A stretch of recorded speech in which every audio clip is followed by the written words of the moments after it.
Ladies and gentlemen, welcome to another episode of the Music Mondays podcast. I'm your host, Zom Slays. What's going down? Happy Monday. How are we all doing? It is June 26th. I believe this will be the last Music Mondays podcast for June, which is kind of crazy. Kind of crazy. But with that said, I hope you're well. Hope you're chilling. I'm your host, Zom Slays. How we doing, my friends? How we doing? So, pretty stacked show for you guys this week. Decent amount of submissions. Kind of an interesting talking point that we'll be going through today. Definitely something that is necessary, but something that the community has asked for, and I think will definitely help out the community a lot. But before we get into the rest of everything, let's go over some weekly updates. What happened at Music Mondays over the last week? What's coming up for Music Mondays? Things like that. So, let's get into it, my friends. Episode 126 of the Music Mondays podcast is available on all platforms, including our YouTube channel as well. But in particular, huge shout out to everybody that's running up the audio versions of the Music Mondays podcast. You guys are amazing. Thank you. And of course, huge shout out to our YouTube gang as well. You guys are awesome. Consistent comments, consistent likes, consistent views. You guys are amazing. Thank you for the love over on the YouTube side of things. You guys are awesome. So yeah, episode 126 is available on all platforms. Hello. Welcome to the streaming family. Thank you for the follow. Hope you're well. Hope you're chilling. Thank you, my friend. So, let's continue on. A brand new YouTube upload is available on our YouTube channel. This one's kind of interesting because I was just talking about Spotify and our audio platforms, but we uploaded a segment from last week's episode titled The Music Mondays Podcast Update in 2023. And looking back on it, the title sounds a bit more ominous than the video actually is. It's just an update talking about our follower and listener goal on Spotify, but like I said, the title sounds a bit more ominous than you may think. But that's available on YouTube right now from last week's episode, so definitely go check that out. And if you already have shown that some love, thank you. Speaking of the Music Mondays YouTube channel, we are literally, I think, 8 subscribers away from 190 on the main channel. So if you're not subbed, consider doing so, because we upload 2 times a week, every Thursday and Saturday. But if you already are subbed, you've been dropping likes, dropping comments. Thank you, my friends. We see you and we appreciate you. So this next one's a bit of a doozy. So for the last couple of weeks on the show, you've been hearing me discuss In Case You Missed It Monthly, because In Case You Missed It Monthly was a bit behind. It really wasn't even that behind. It was only a month behind. But the April edition is now live on all of our social medias and allmusicmondays.com. That is our biggest monthly written segment. In case you missed it, essentially is what it sounds like. You know, in a world where the scene moves super fast and everybody drops so much music, we figured it'd be good to get a piece going that was rather consistent that everybody could look forward to throughout the month, right? So when it comes to In Case You Missed It Monthly, that's one of those things that I definitely wanted to get out. So with that said, the April edition is live right now.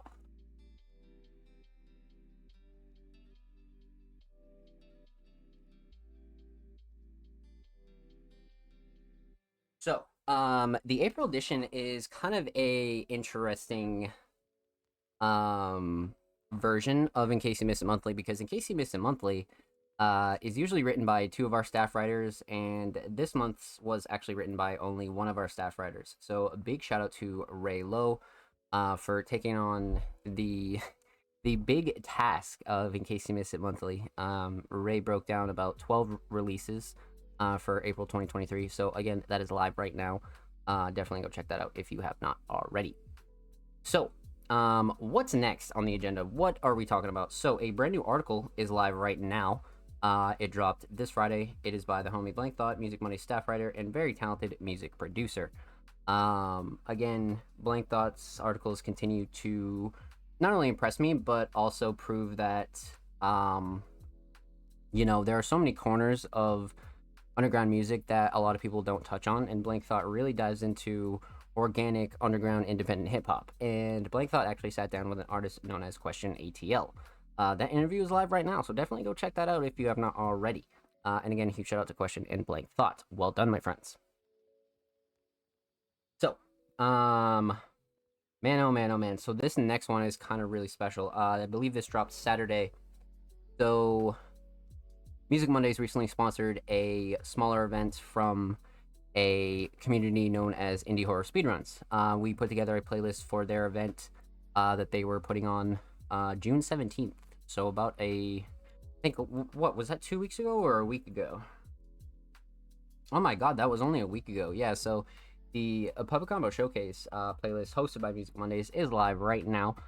We co-curated that with Harry World. It's a bunch of Harry World artists on there, and it's available on the Music Mondays SoundCloud. So definitely go check that out while you can.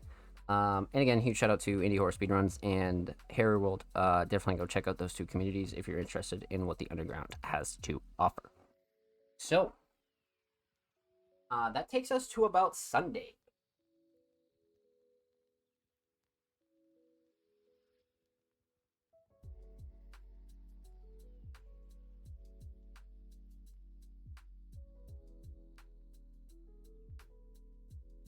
Now, when we're talking about Sunday, you guys know that we talk about SoundCloud Sunday. Now, SoundCloud Sunday Volume 88 is available right now. That was actually curated by just me this week. Our curators actually took the week off, so I gathered up some tracks and checked out what everybody was doing. So, SoundCloud Sunday Volume 88 is live right now with some art by 63. And again, a huge shout out to everybody that submitted and showed love as well. Thank you, thank you, thank you. Submissions for SoundCloud Sunday open every Wednesday. So if that's something you're interested in and you're like, yo, how do I submit for SoundCloud Sunday? How do I get on your SoundCloud playlist? Where do I put my tracks? Submissions are always available on all of our socials, but you actually want to drop your tracks on our Twitter. If you're watching this on YouTube, submissions are already open. If you're watching this live, submissions will open this Wednesday. So definitely keep your eyes peeled for that as well. So, that takes us all the way to Monday. Your weekly recap has pretty much been broken down. Let's talk about the rest of June. Let's talk about July. Let's see what we have coming up for the Music Mondays community. So, like I said, a lot of interesting, really good stuff is going down right now as far as what we have planned for the team and things like that. Some stuff I'm not going to be able to talk about. Some stuff I can talk about. But just know that over this next week or so, we'll be launching some bombs on the timeline for sure. So the first thing that I want to speak on is In Case You Missed It Monthly May edition. So of course we're in June right now. We already have the May edition pretty much written out, so we're looking to get that whipped up and out to you guys this week as well. So keep an eye open for that, and of course June will be available next month as we head into July. So again, huge shout out to all of our Music Monday staff writers and everybody involved In Case You Missed It Monthly Men, because that piece wouldn't work if I didn't have the team and the team didn't have me. So huge shout out to the team. But Feature Friday is finally returning. So we had a Feature Friday in April, and then May we skipped that month because we had a really busy May, and then this month we actually got a Feature Friday recorded with a very, very, very special artist, one that you see frequent here on the Music Mondays podcast, and one that you see frequent, I guess the whole Music Mondays and underground community, realistically. But expect a brand new Feature Friday this Friday. So again, if you're watching this on the channel, it'll already be live. If you're watching this live on Twitch, Friday, June 30th, we'll have a brand new episode of Feature Friday. So stay tuned for that, and I hope you're excited. This one's kind of a big topic. I'm not going to dive super hard into this because I'm still ironing out like the back end details with the staff, but many of you know Cyberfest is our yearly URL show that we've had for the Music Mondays community, and our last year's show was on September 2nd, so we'll be looking to host Cyberfest 2 right around the same time this year. So again, if Cyberfest 2 is something you want to attend and something you maybe want to submit some tracks for, you maybe want to be considered for a set and things like that. But yeah, it's probably our biggest online event that we've ever hosted. Super long day, 12 hours, lots of artists, lots of fun, lots of really good times. Um, so yeah, Cyberfest 2 is kind of being worked on the back end. As soon as we iron out everything, you guys will pretty much have a rough idea on what Cyberfest 2 is going to look like. And I know a lot of you are interested in submitting for Cyberfest as well. So we'll be taking some open submissions, and we'll be contacting people individually as well. So definitely keep your eyes peeled on some Cyberfest 2 information. Workshop Wednesday will also be returning. I'm in the middle of rescheduling an episode with an artist to break down their work as well. For those of you that don't know, Feature Fridays are one-on-one interview segment, sort of like a podcast, but more of an intimate podcast with certain creators and things like that. So that's Feature Friday. Workshop Wednesday is a little bit more broken down. We kind of fine detail a lot of artists' crafts, whether they be producers, engineers, vocalists, things like that, even graphic designers. To walk us through their process, kind of have pretty much what it says, right? A workshop to see behind the minds of a creator, if you will. So Workshop Wednesday will be returning as well this month. Yeah, so we're working on a couple of YouTube videos with the staff. Me and the staff are working on some offline projects. Of course, won't be streamed live, but we have some really cool videos that I think you guys will definitely enjoy. But with that said, over the next week, you'll see some announcements come out. You'll see a lot of really cool Music Mondays updates coming out. Our Patreon will be getting a slight upgrade as well, graphically and things like that. And then you'll see a Twitch upgrade as well. So we'll be announcing that as soon as that's completed. Our design team is working super hard on a brand new Twitch layout for the stream. So that's definitely something that you can expect coming very, very soon. So when it comes to everything else that's immediate, that's kind of like what's on the table right now for what's upcoming and things like that. I believe we should be getting a guest on to co-host the show as well next Monday. I need to double check and make sure everything will line up well. But over the next 2 weeks, expect a co-host to hop on with me and kind of freshen things up and kind of get people a little bit more interested if they weren't already. So definitely be on the lookout for that. So a couple of like really cool things that are floating around as far as ideas. We're just trying to make things work as far as timelines go and things like that. But expect your regularly monthly and weekly content to continue. So outside of that, 2 things that I have to touch on, and then we're gonna have a little bit of a discussion segment, and then we'll hop right into reactions and reviews. So this next one is quite obvious, but recruiting is open for Music Mondays. We're looking for journalists, writers, graphic designers, media people that are interested in short form and long form YouTube content, curators, anybody who's really passionate about the underground and understands what the Music Mondays mission is. We aren't your normal media platform or outlet. We are very early in monetization, and we monetize not off of the community, but we are more so self-funded and funded through other platforms' monetization, right? So we're very early off in the stages of that. So pretty much all of our revenue goes right back into the show. Things like keeping Music Mondays afloat, our website, things like that. So if you're interested in helping us build up our platform and make sure that we get to where we need to be, definitely let us know if you're interested in joining the team. We have about 12 staff members right now, so we have a hefty amount of hands that are putting out content for Music Mondays, and a lot of the roles aren't super stressful. I like to give people as much work as they'd like to take. You know what I mean? So I can tell when people are just kind of like, overwhelmed and things like that, and a lot of content doesn't work well if you're like overworked and overwhelmed. So a lot of these roles are finely tuned to really give the people in these roles the easiest way to create their content. So again, if that's something that interests you and you're like, yo, I'm trying to join the staff team, definitely send us a pitch or resume to our email, or feel free to DM the Music Mondays accounts or DM me as well. But yeah, recruiting is open, so keep that in mind. One last thing that we're going to talk about before I dive into our quick little discussion segment here is um, we are on the hunt for SoundCloud and YouTube exclusives.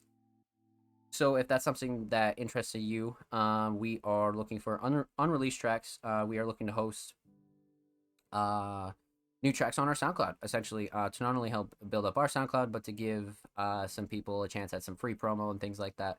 So we'll never charge for anything like this. All we're essentially looking to do is host your SoundCloud track, and then you're free to do whatever you want to do with the rest of your release when it comes to all stores and major platforms and things like that.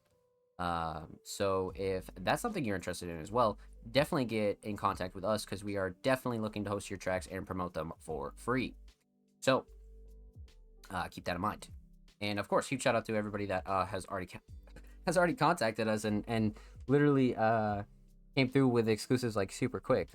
Huge shout out to Avanco, Sketchy Face, Michael Jones, everybody else who's just tossed us a super cool exclusive for us to host. You know what I mean? Like, you guys are amazing. So shout out to you guys. But. I think. Oh yeah. Okay. So let me get my coffee right quick, chat, and then we're gonna hop into a nice little discussion segment here. So that about concludes our weekly recap. Essentially, we pretty much went through everything that we needed to go through. Lots of really big pieces of content are coming out for Music Mondays, and I just need to make sure that a lot of it gets where it needs to be.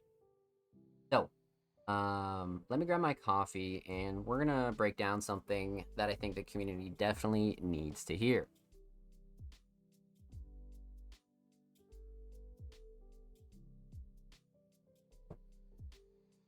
So I think a couple weeks back,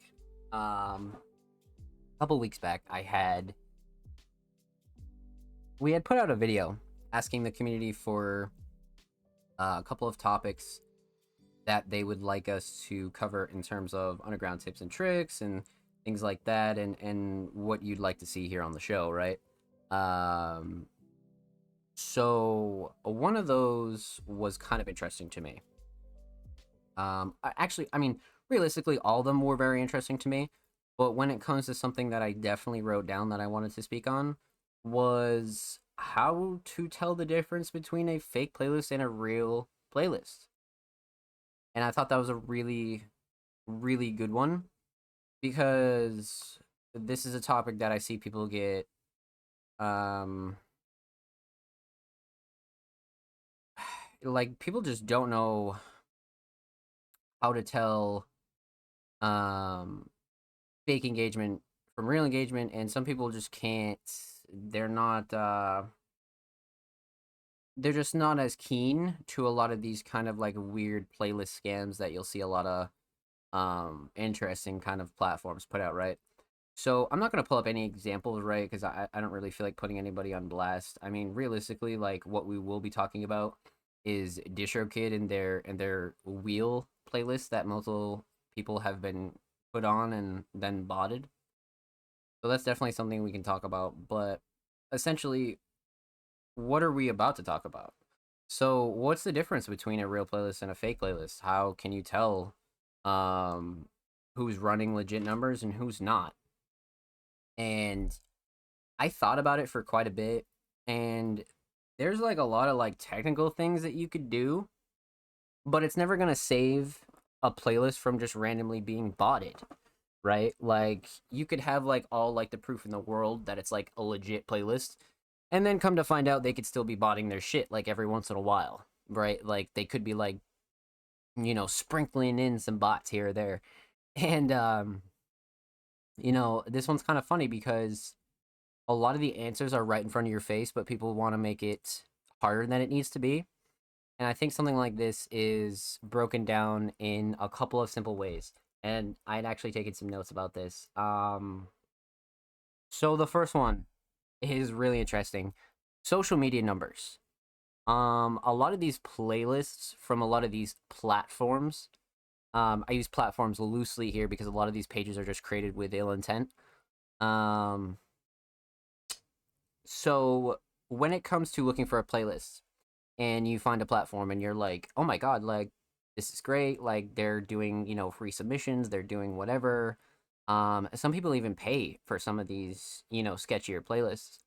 And one real immediate way you'll be able to tell if a playlist is legit or not is, does the platform do any type of numbers on social media? You know what I mean? And I'm not talking about like weird ratios. I'm talking about like, say the page has like 10K, but they're hiding their likes, or they have like 9,000 followers, but they're pushing like 20 likes. Those are kind of like the areas where you could kind of check that off as a gray area. You don't really know if a lot of those social media numbers translate into playlist numbers. Because, again, the reason why I bring up social media is because a lot of these playlists grow from people following them, right? Think a lot of your like major kind of outlets, Say Cheese, Daily Loud, like a lot of those like clickbaity kind of platforms. Like if they were to start a Spotify playlist, they would pop off because they have like the true social media reach, right? They do the clickbait numbers, they do those kind of numbers. So that's how you'd be able to tell, like, okay, that playlist is probably legit because they have a legit following. Well, for a lot of these more unknown platforms and things like that, it's harder to tell. But that's going to be one way to be able to like break that down and be like, man, this page has like 100K followers. Their playlist has uh X amount of likes, but their social media isn't adding up. It's a little bit easier to hide it on Instagram. I would recommend going on Twitter. Twitter's a lot easier to tell if somebody's kind of like running a dead page. You know what I mean? Like, you could even use Music Mondays, for example. Like, we actually do numbers on like regular tweets. So nobody would ever think that we need to bot our shit because we do numbers on social media. But if you go to a page, right, and they have X amount of followers, but their tweets only get, so much engagement, if it doesn't add up, it doesn't add up. And it's like, hmm. And, keep in mind, like, some things will do better than others in terms of social media, right? Like, a lot of things just hit the algorithm differently. People gravitate towards shit. And sometimes the post is just ass. You know what I mean? Like, that happens too. But for the most part, if the majority of your social media is dead and then you're like offering playlist placements, that's going to be a one telltale sign, especially if you're paying for it. You know what I mean? I think that's another thing that we'll talk about here in a second. But if you don't know if a playlist is legit or not, that'd be like the number one way, is to just check out their social media, find their Twitter, find their Instagram, and then even further, keyword search this playlist, right? So keyword search kind of everything that they have in terms of their name. See if you can find any dirt on the playlist. You know what I mean? Like, see if you can find um real kind of, most of the time when it comes to things like this, people will like expose it, right? Because you could go on Reddit and you could find a bunch of people that have gotten unbotted playlists and like had their accounts deleted. So a lot of them will take to social media and they'll be like, "Yo, don't get on this playlist because, I got my shit botted and taken down." So that'll be another way to kind of investigate and see if anybody has like encountered this problem before. So if you're having any doubts or like, yo, like, should I submit to this place or whatever, whatever, that'd be another real telltale way to be like, okay, like nobody's ever had a problem with this, so there's no reason for you to like uh kind of be worrisome. But say you keyword search this playlist and then 50 tweets come up of this person, got botted streams, this guy got their account deleted. Well, it's pretty self-explanatory that this playlist is fucking sketchy. So that's gonna be one like immediate like fucking banger. You know what I mean? Like, sort of like I said at the start of this, like that was one of the main things I came to the conclusion of, was like a lot of the information is like right in front of your face. You know what I mean? A lot of it is very much like, oh, like, you know what I mean? Like, okay. So pretty much take everything at face value. Like, trust your gut. If it feels sketchy, it's probably sketchy, right? Like, people trust, for example, again, I'm going to use Music Mondays because that's our platform. People trust us because we have the weekly podcast. We have a staff of over 12 members. Like, we have a lot of trusted people in the community, a Discord of almost 200 people.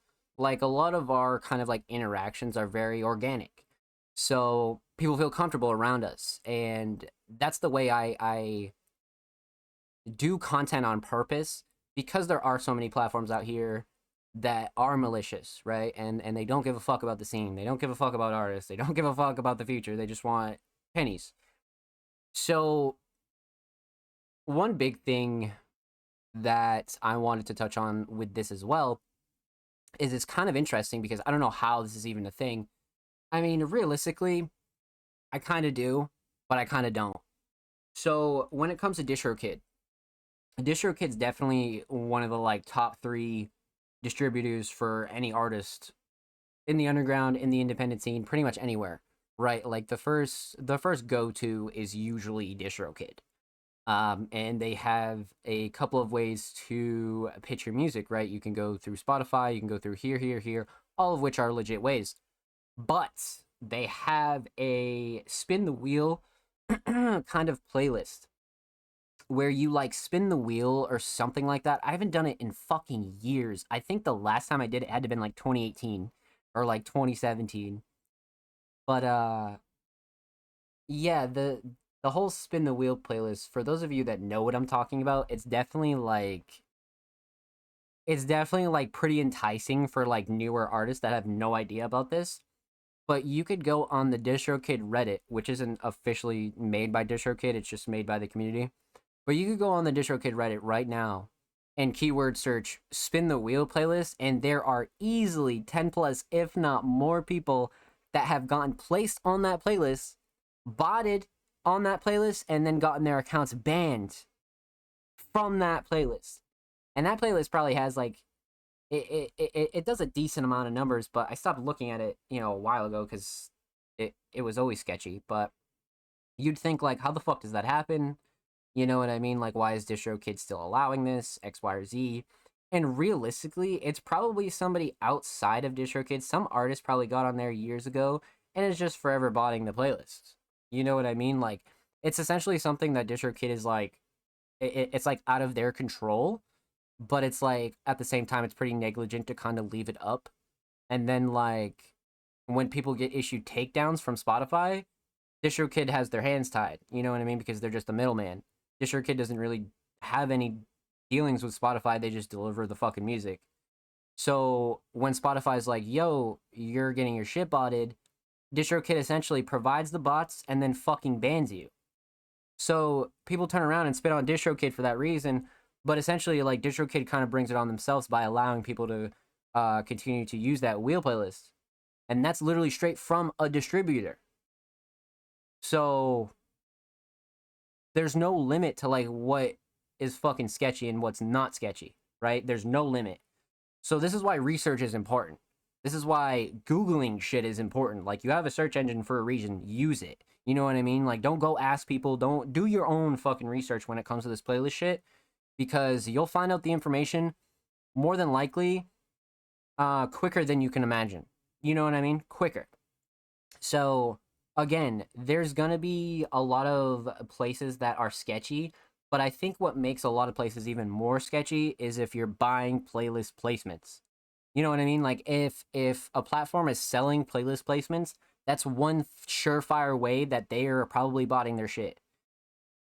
Mainly because they have to continue to pay for the fucking farm. You know what I mean? So if they're not making a little bit of profit and then some to like kind of break even for a lot of like the fake streams, the whole thing's fucking useless. They're just dumping money for no reason. So that's why they do charge for them. And then you'll see, legit Spotify editors that charge for placements as well, which again is probably against their contract, but I'm not here to fucking debate that cuz I don't really care. Um but that's definitely again a thing that's become more and more common is Spotify curators and editors also selling, legit placements, but also selling them for cash. So again, that's where you need to use your better judgment and decide whether somebody is legit or not. So again, if you're like, damn, I met a Spotify editor, I need to see if they're legit, Google their fucking name. You know what I mean? 9 times out of 10, they're gonna have a resume. They're gonna have something linked to them that will prove they're somewhat legit. But you know, if Joe Schmo just kind of comes on Instagram, buys 100K, says they're a fucking Spotify editor, and then sells you a placement, you get botted. That's kind of like your own fault for not doing the research. You know what I mean? Like, is that person a scumbag? For sure. But that's why a lot of this shit's very dangerous. You know what I mean? Like when it comes to your like protecting your career, because again, like you get banned on these platforms, like it's pretty hard to get back on. You know what I mean? Like you have to switch distros, and then sometimes they won't even let you back on, even if you switch distros. That's why you don't play around with this bot shit because, you know, post pandemic, a lot of streaming services have been really cracking down on that. Like really, really cracking down. Like it's not even like something to play around with anymore. You know what I mean? Like for those of you out there that have ever had any experience with that, or the weirdos that still bought their shit, like they're still gonna get canned for sure.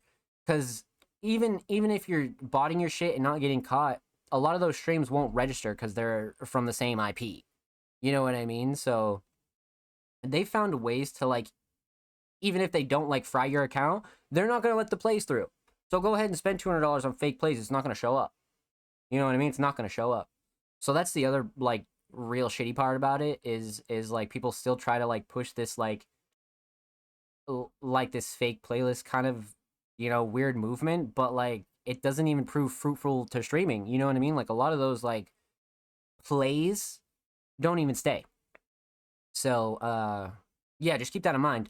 And to really cap this all off, I mean, to answer the question, like, how do you tell a legit playlist from a fake playlist? Do your research, 100% do your research. And it's like obvious, yeah, but use the tips that I had mentioned earlier, right? Check out their social media. Keyword search this platform and playlist. Find out if there's anybody else that has been bitching about them. And then use your better judgment. If your gut is like, yo, this is sketchy, don't fucking do it. You know what I mean? Don't fucking do it. Cause like there are people that will run platforms or like start organizations and they'll have no problem hopping on a phone call with you. You know what I mean? And hopping on a FaceTime and this, and this, like for like major kind of business deals or whatever, right? And then there are people that you won't even know their name and you're sending them money and shit. Like, you know what I mean? Like, come on. So do your research, be safe on this internet shit, and again, if it fucking feels sketchy, man, it's probably fucking sketchy.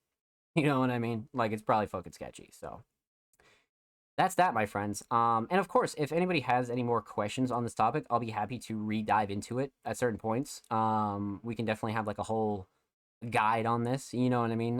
We can definitely pull up a little bulletin board and really talk about how to decipher this. But that's sort of like a quick guide on how a new artist can really tell if a playlist is, you know, somewhat legit. You know what I mean? Like, geez. So that'll probably get uploaded on the channel. So feel free to, again, comment what you'd like to see us talk about next.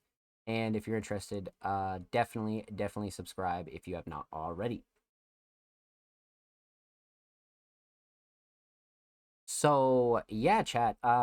Interesting talks. Definitely some interesting talks, but good talks nonetheless. I definitely think that's definitely something that's like obvious, but you only learn through time. You know what I mean? Like that's not something you like hop into creativity with and you're just like, "Oh, I can totally like decipher this and this." Like it's just not a thing. Like it takes time to learn that. Like and you really got to be doing this shit every day to like fully like understand, you know what I mean? Like that's the thing. So, yeah. Those are some like really easy ways, but much like shit like IRL. You know what I mean? Like IRL shit I think is like another like really great example of like if it feels sketchy, like it's probably sketchy.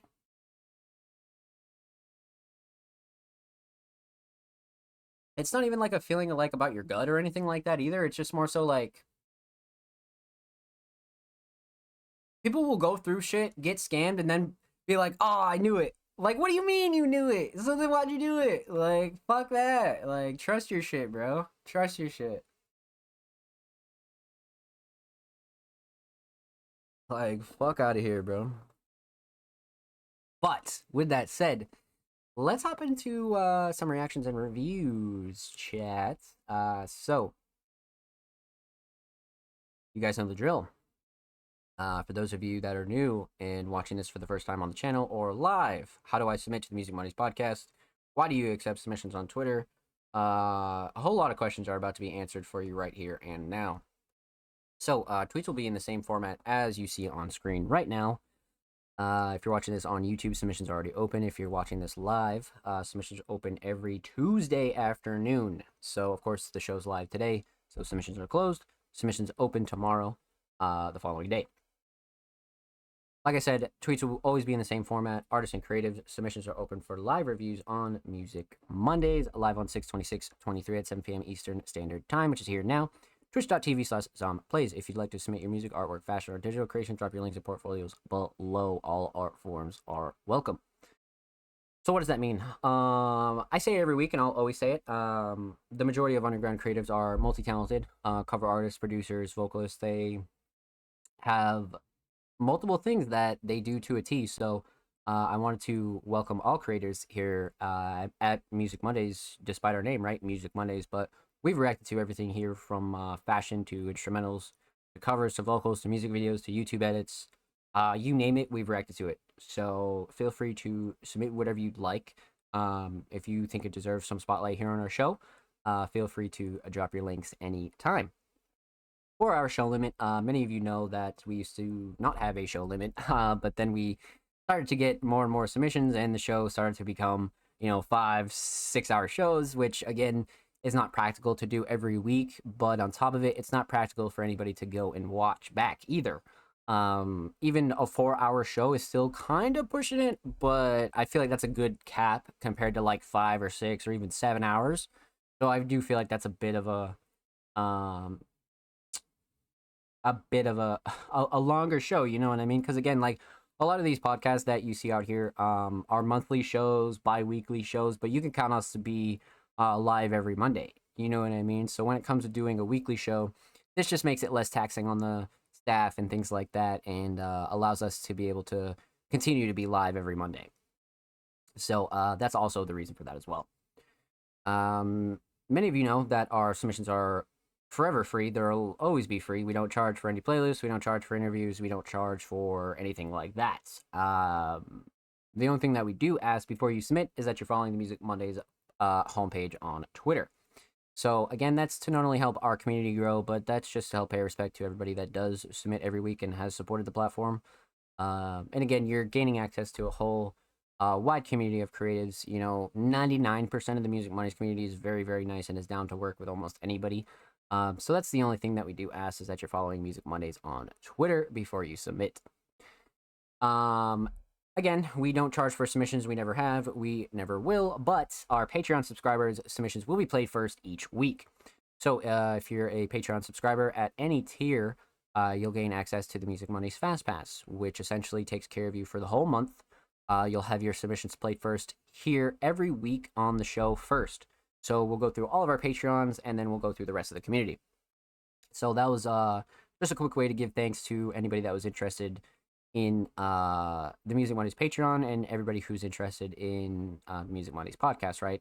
Because that was something that I saw a couple people really ask for, and they were like, how can I get my shit played first? How can I cut the line, etc., etc. So as long as you're a Music Mondays Patreon, you'll be good to go and fully taken care of. So that's about it, chat. Usually the Patreon and our website will be linked down below every time, and submissions will close about an hour or so before the show starts, per usual. Again, that's just to get a quick head count, see what the show's looking like, and see, how many submissions we have. And again, we are a live show. We don't ever record the show. 127 episodes, we've always done the show live. So again, that's just a way to really cap off submissions. So that way somebody doesn't come in mid-shows like, yo, let me drop a link, and then they cut a bunch of people, and then everybody's mad, and it fucks up the order. So essentially you have about like 6.5 days to submit your track. So make sure you get your tracks in, and of course they close, like I said, about an hour before the show starts or so. So you roughly have about 7 days, you know what I mean? So that's the only reason for that as well. But, yeah, that's about it. Many of you know that we curate on Twitter because it's the easiest platform to actually gather links in one place. you know, you guys have seen me talk about this time and time again, but Instagram's not really the greatest place to curate stuff because DMs start to break after a certain while. If you could post links in comments, then that'd be a game changer, but Instagram is not that developed yet with their whole 3-man developer team that they have, right? So, Instagram's a no go. Reddit is kind of a slum town. Um, you know, nobody's submitting links on Facebook. Going through email and Drive is just not a good idea. And then Discord, there's really no way for our community to grow, right? So we're left with the only place that can actually make a good thread still, and it's fucking Twitter. So that's the reason for that. And of course, Music Mondays is available on all social medias as well. So feel free to go show us some love on IG or Facebook or TikTok or anywhere you see fit. But of course, all those links are linked down below. So with that said, let's hop into reactions and reviews. So you guys know the drill. We'll go through our Patrons first, and then we'll go through the rest of the community. So we have TDG here, who's a Music Mondays Patreon. Let's see here. We have the homie Ryuki, who's a Music Mondays Patreon. We have the homie King Mark, who's also a Music Mondays Patreon, and SLM. So that's 4 Patrons tonight. Okay. And we got a first time. Oh, actually, we have a couple of first time submitting artists, I believe. All right. Let's get into it, chat. Let's see what we got here. So we got the homie TDG up first. So like I said, Patrons first, and then we'll hop right into the rest of the community. TDG, alternative, very unique hip hop artist, submitted a track titled "See the Other Side." "See the Other Side" beat, prod by me, mixed by my homie. Another beat on my debut album, The To-Do List. Okay. So last week we had a little bit of a exclusive premiere from TDG for a project that they're putting out this year. And it looks like we have a instrumental. Prod by me, See the Other Side, The Bright and the Dark, another beat off my debut album, The To-Do List. So yeah, last week's track was really fucking crazy by TDG, so I'm kind of excited for this. Let's get into it. TDG, See the Other Side.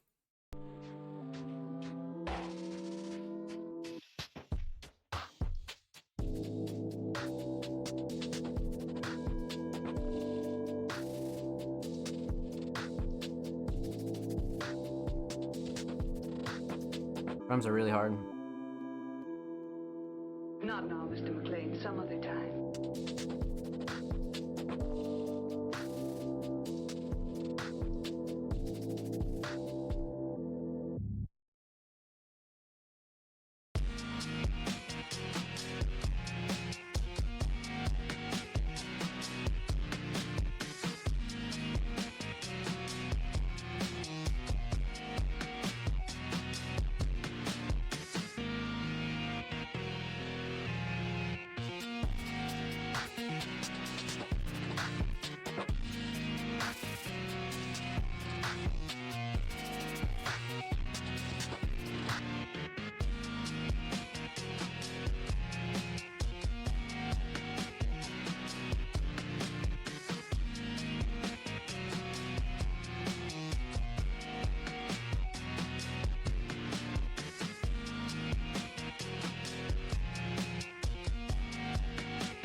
These drums are really fucking good.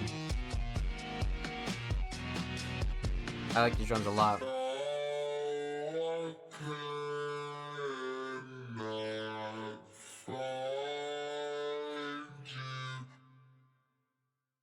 That was tough. That was really, really tough. So a couple things to discuss here, and I think this one,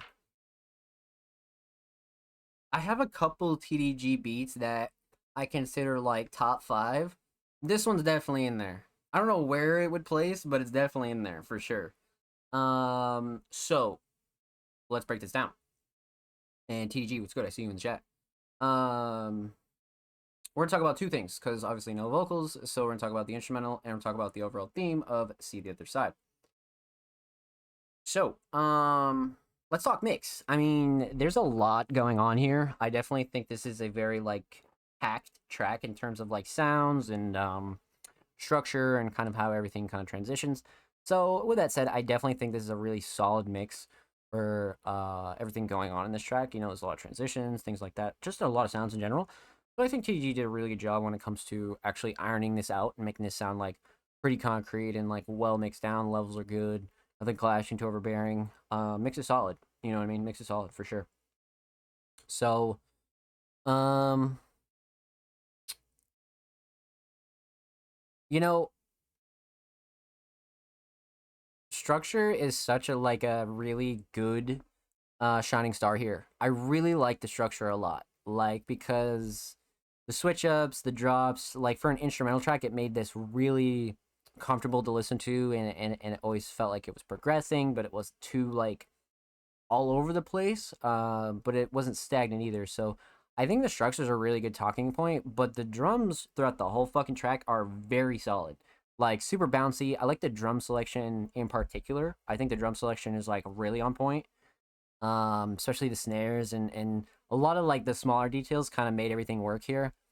But yeah, the drums between the bounce and just kind of like how well they were laid out. Yeah, drums got to be a shining star. Got to be. So instrumental solid, definitely drums. Let's talk theme. Aesthetic wise, whoever made this again did a fucking stellar job. I just like the TG logo. Kind of like the two color palette. Way to go. Kind of has like the hand drawn effect, but more modern. I like it. You know what I mean? I really like it for sure. Like definitely one of those like ideal pre-album kind of covers, you know what I mean? Like or even like that could be the full album cover, you know? So but either way, still a solid choice. Um so aesthetics are on point. See the other side. I definitely felt like this was like a very euphoric kind of like almost electronic futuristic kind of beat. I definitely feel like See the Other Side was like a really solid title choice. Especially if this stays an instrumental, like TDG could want to rap on this sometime in the future, but if it stays an instrumental, See the Other Side is definitely like a really solid choice for this. I definitely felt again very euphoric, a little bit ethereal, kind of like it felt futuristic but dark futuristic, you know what I mean? Like almost like Blade Runner type shit. So I definitely feel like TG was on point when it comes to the name as well. So all in all, a really well presented and wrapped together track, like 100%, especially for an instrumental. So well done, my friend. Huge shout out to TDG. Thank you so much for the submission, my friend.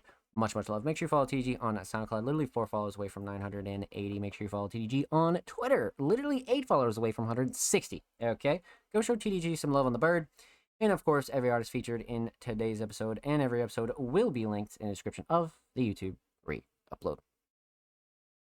And subscribe to the Music Mondays YouTube channel if you haven't already. We're approaching 190 subaroonies on the main channel.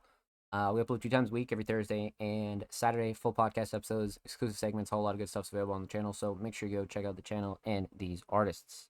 Let's get it, baby.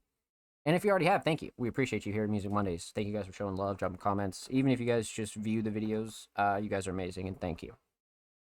Thank you, thank you, thank you. So, phone's on the charger. Huge shout out to TG. That was our first Patreon of the night. But up next, we got the homie Ryuki. And Ryuki has a very interesting submission. So, Ryuki has been killing it with quests. Recent article on Ryuki is actually out now on musicmondays.com. So, definitely go check out Ryuki's recent article with Sage. But Ryuki submitted a track titled Cold Water. I would like to submit for my fellow company world artist, Lil Hayes. and it is an artist by the name of Misha, and the track is Cold Water, Prod Clooney certified, official. Is this a music video? Okay, we got a music video here. All right, all right, all right. Hold up. So, Ryuki's, for one, I just want to point out that's super real of Ryuki to just kind of like use their Patreon pledge and use their submission to submit their homie's track. I think that's solid as shit. Like, so that's real. That's very, very real. Big shout out Ryuki. So obviously first time submitting artist here, so we've never reacted to Misha. Love the description.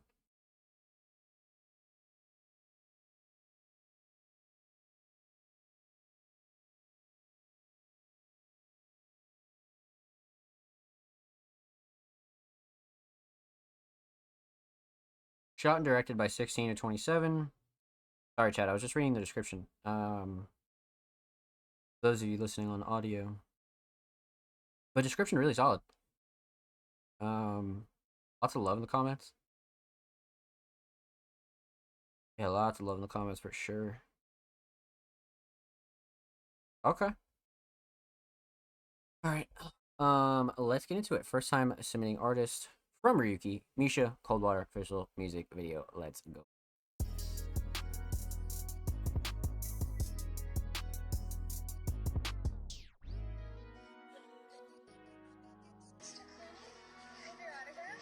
Cold water, go ahead and make you drown. I'm little Hades, yeah, I came from underground. I got this thing on me, you know we don't fuck around. Go get this gun on me, I go and shoot the rounds. I got the shit we could never leak out. Yeah, I go and get to Philly, feel like Meek now. Get some jewels, go shine now.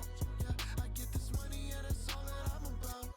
I get this money, yeah, that's all that I'm about. I just had to put it in her mouth. All that bullshit, I don't tolerate it. Diamonds really cold, yeah, refrigerated. All that negativity, I don't reciprocate it. Skittles keep me burning, got me medicated. No, I'm not waiting, don't have any patience. I be going Super Saiyan in a super spaceship. They hurting, yeah, they nervous. I know they don't deserve this. Told you think smarter.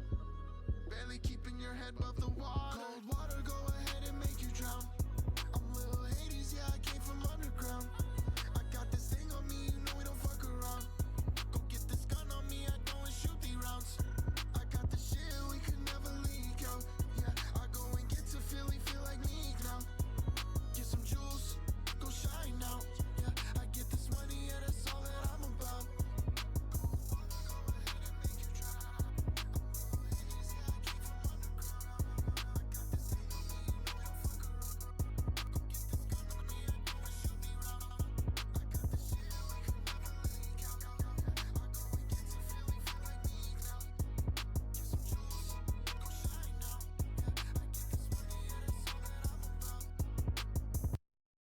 So this was really interesting. Couple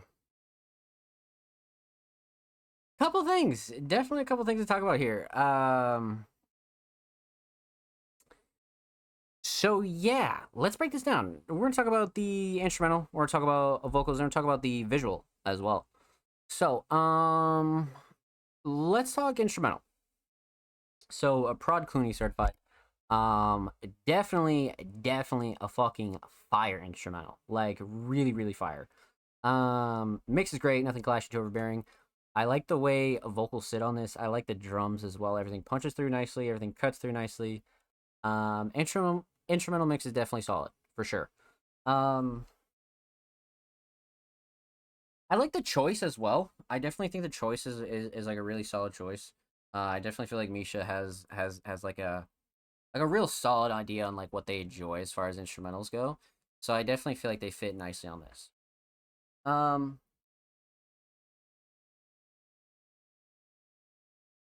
Shining Star.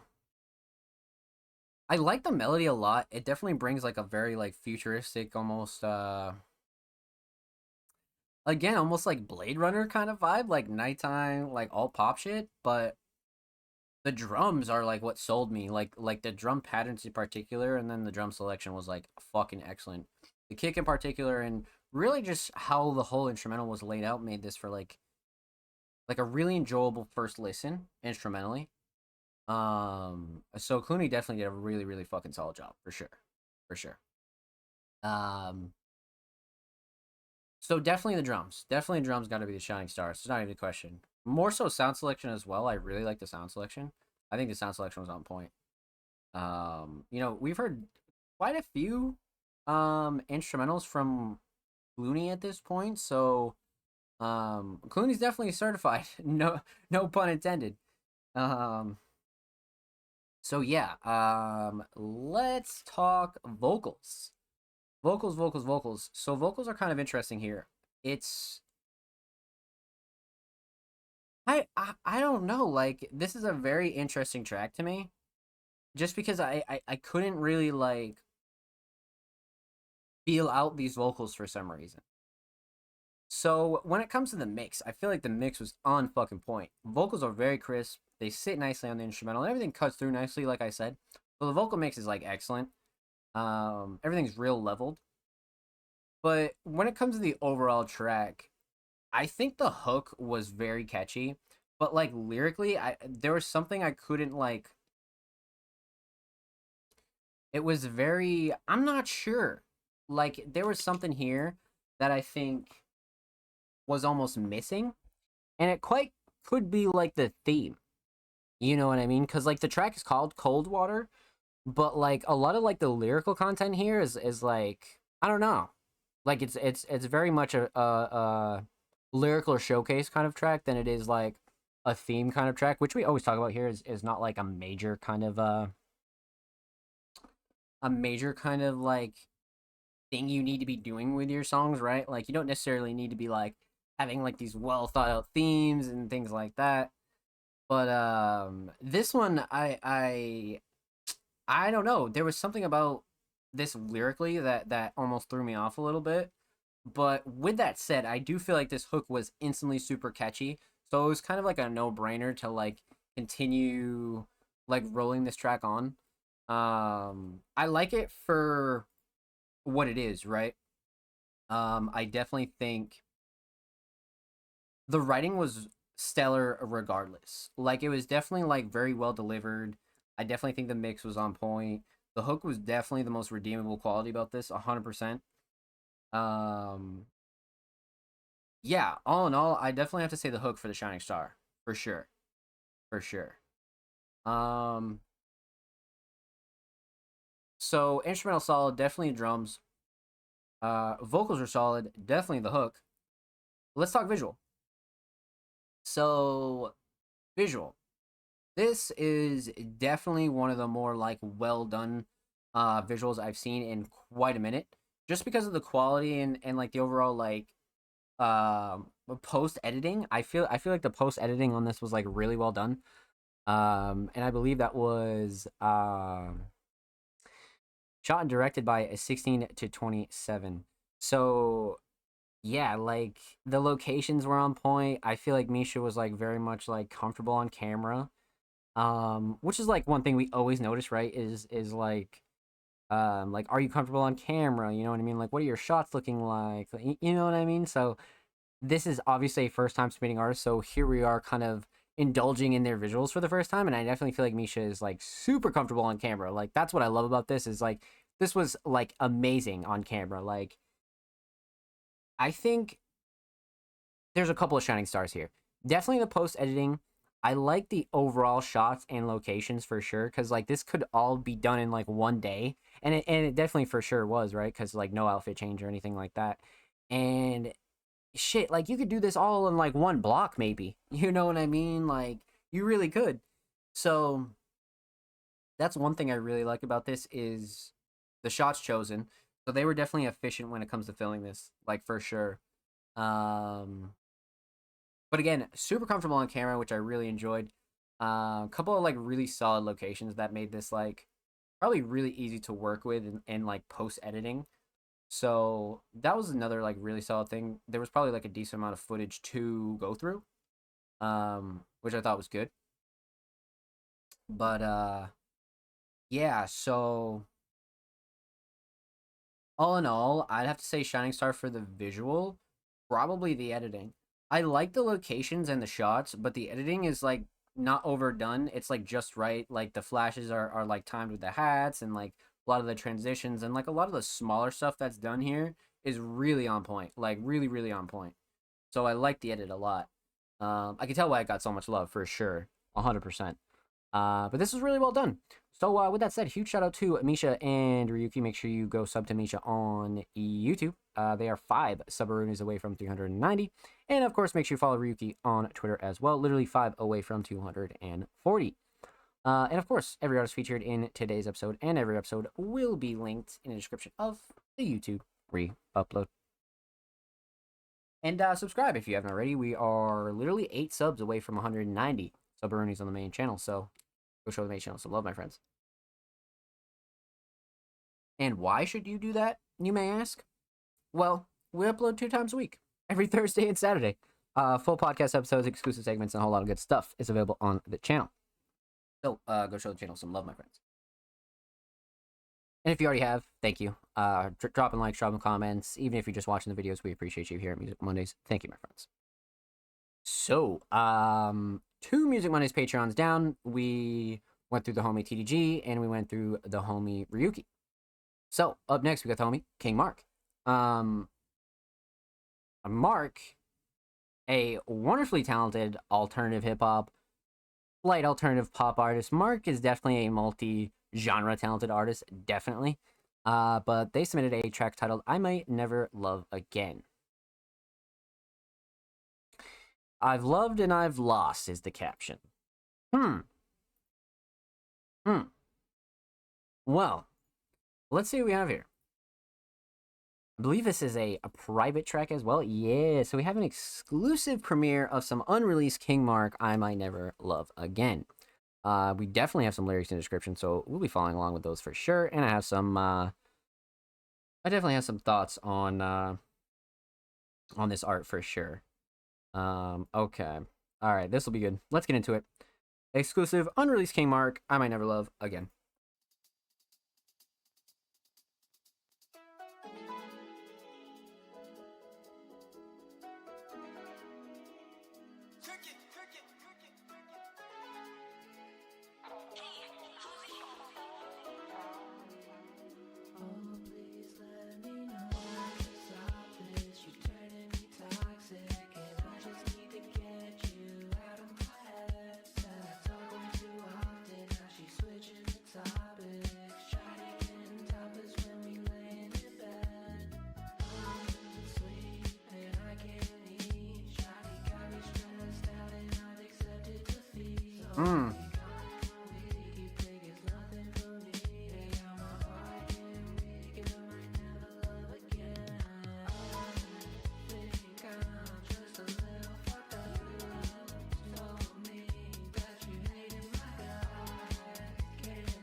Oh, this is crazy.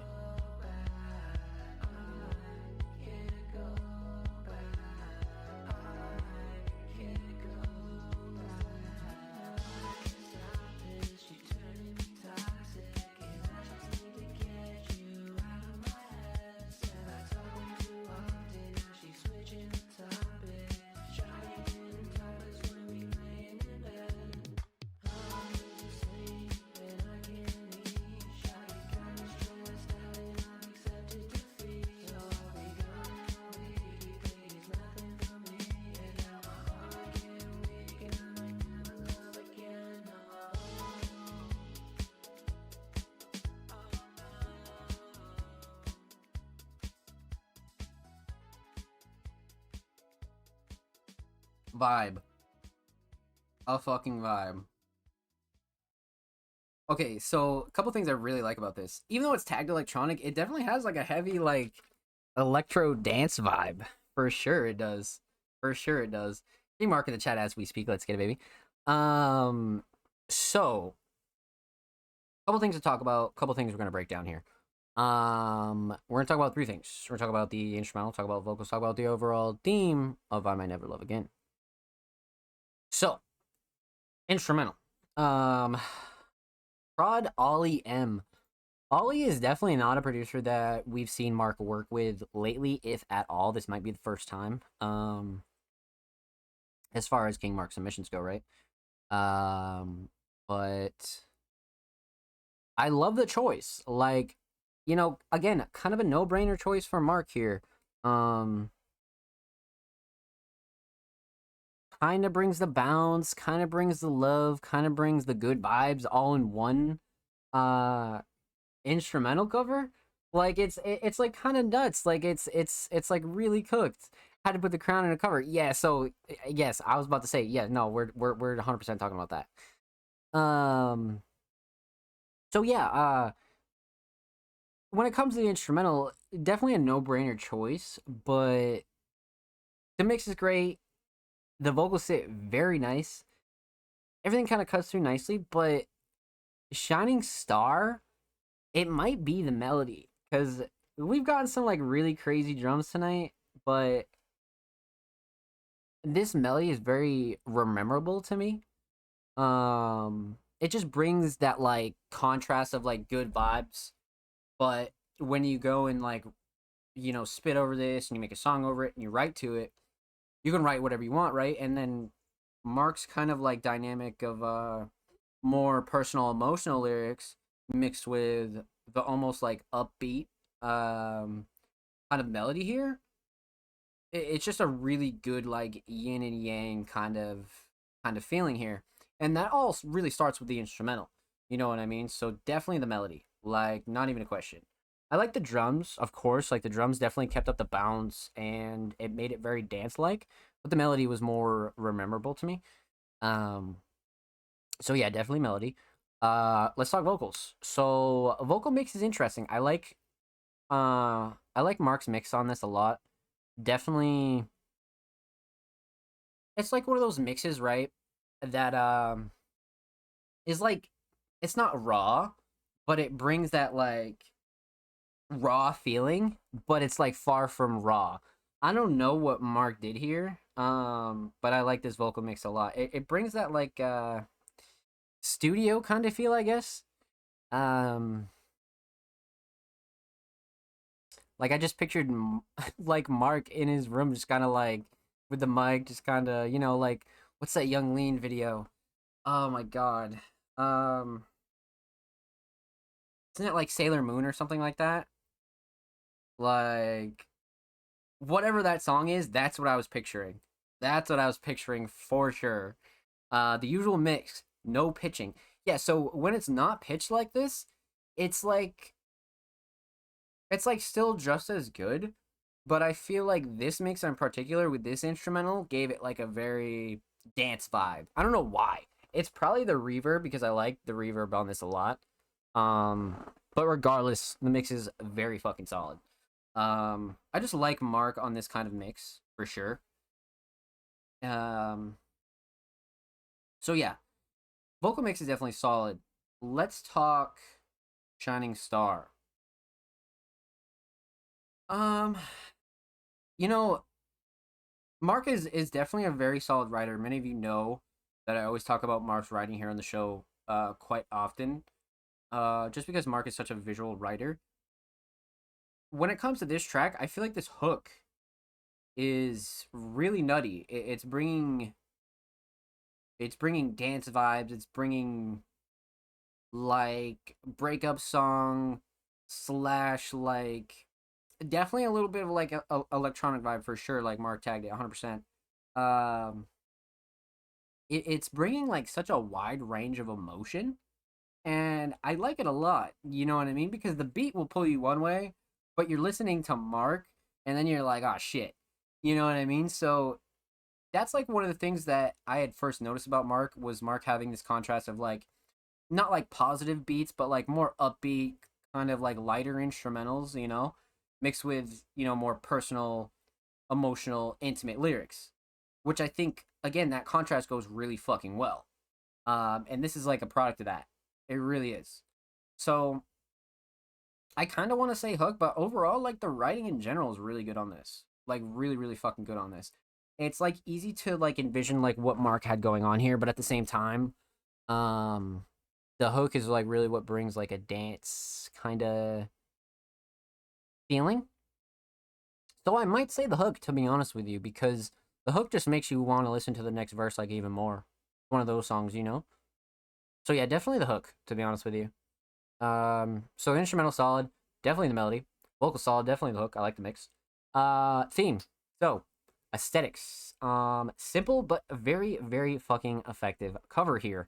Title and prod credits up top, King Mark at the bottom, and the King Mark standard filter. But I think the thing that makes this photo for me is the little heart right here. I feel like this is like really like making it for me. I don't know why. Probably has to do with the song, right? I feel like the song is just one of those songs that, like, if you take this heart out, right, this is otherwise like just a King Mark cover. But the fact that this track is called I Might Never Love Again, and then boom, look at that. Like, it's something subtle, but I don't know. I just feel like it was really done nicely. So cover's on point. Um I mean, theme is relatively obvious, right? Like you can kind of like catch the drift here and really like fully understand like where Mark was going, especially lyrically. But I feel like a lot of us have definitely experienced what Mark is kind of describing in this track as well. I definitely feel like it's kind of not like a common thing to feel, but it's more likely that you'll feel it at one point in your life or another point. Um I've always thought that Mark had like a really good knack for like putting their feelings on paper in a solid way. And I feel like this track definitely is in that group of like songs by Mark where Mark is able to like fully make their feelings transparent without being like super specific. Like a lot of these lyrics can like, you know, kind of resonate with most people, but definitely like are more descriptive than the usual. But I feel like Mark did a really good job like putting us in Mark's shoes per usual. You know what I mean? And that's one thing you always gotta recognize when it comes to Mark's themes and songwriting is like the consistency of like being able to like put the listener inside Mark's head and shoes. You know what I mean? So I think that's like a really solid thing, for sure. Um, I got it from a Honda and threw it on the crown. Little hard. Yeah, no. See, like I think that was like really solid. Like especially for this cover in particular. Like it's fresh regardless, right? But in the cover, it's like perfect for how this whole track kind of came about. Like not even a question. So with that said, huge shout out to King Mark. Thank you so much for this submission, my friend. Much, much love. Make sure you follow King Mark on SoundCloud. Literally 2 away from 180, man. And make sure you follow King Mark on Twitter as well. 6 away from 300. That is a great milestone. Go get Mark to 300, man. And of course, every artist featured in today's episode and every episode will be linked in the description of the YouTube re-upload. Make sure you subscribe to the Music Mondays YouTube channel if you haven't already. We're approaching 190 Subaroonies on the main channel, man. 190. 190. Shit. So go sub the channel if you haven't already, man. And of course, we upload 2 motherfucking times a week, every Thursday and Saturday. Full podcast episodes, exclusive segments, underground tips and tricks, feature Fridays, interviews, music videos, you name it, we got all over there. So go show the channel some love. And if you've already shown the channel some love and you continue to do so, we see you and we appreciate you here at Music Mondays. Thank you, my friends. Man, so go run up the main channel, damn it, you fucking shit. No, but huge shout out to everybody that already has, man. You guys are amazing. For those of you that show love on the drops, man. We're already almost at 190. That's crazy. That's fucking crazy. So, up next, our last Patreon of the night, our homie, very alternative, very talented hip hop artist, but they were formerly known as SLM, but now they're known as Jordan Andrew. So, I have a little project coming out this Friday with myself and Music Mondays and SLM. So definitely keep your eyes peeled as far as what we have planned with SLM. But, yeah, they've officially undergone a name change. Now they're going to be referred as Jordan Andrew, which is essentially their government, but not really. You'll find out more about that later on this week. But without further ado, Jordan Andrew, aka SLM, submitted a track titled Welcome Back. Okay. So, let's pop this open in a new tab. Okay, so we got the leak to the official Jordan Andrew SoundCloud. Would you look at that? Would you look at that, man? Okay. So, we got some lyrics. Prod Jordan Andrew, welcome back. This is gonna be crazy. Okay. And we got the you guys know how I feel about these childhood photos, man. Like always, like it's just one of those things that's so safe to use, but it's so nostalgic that like you just like using them anyway. You know what I mean? So solid choice, definitely a solid choice.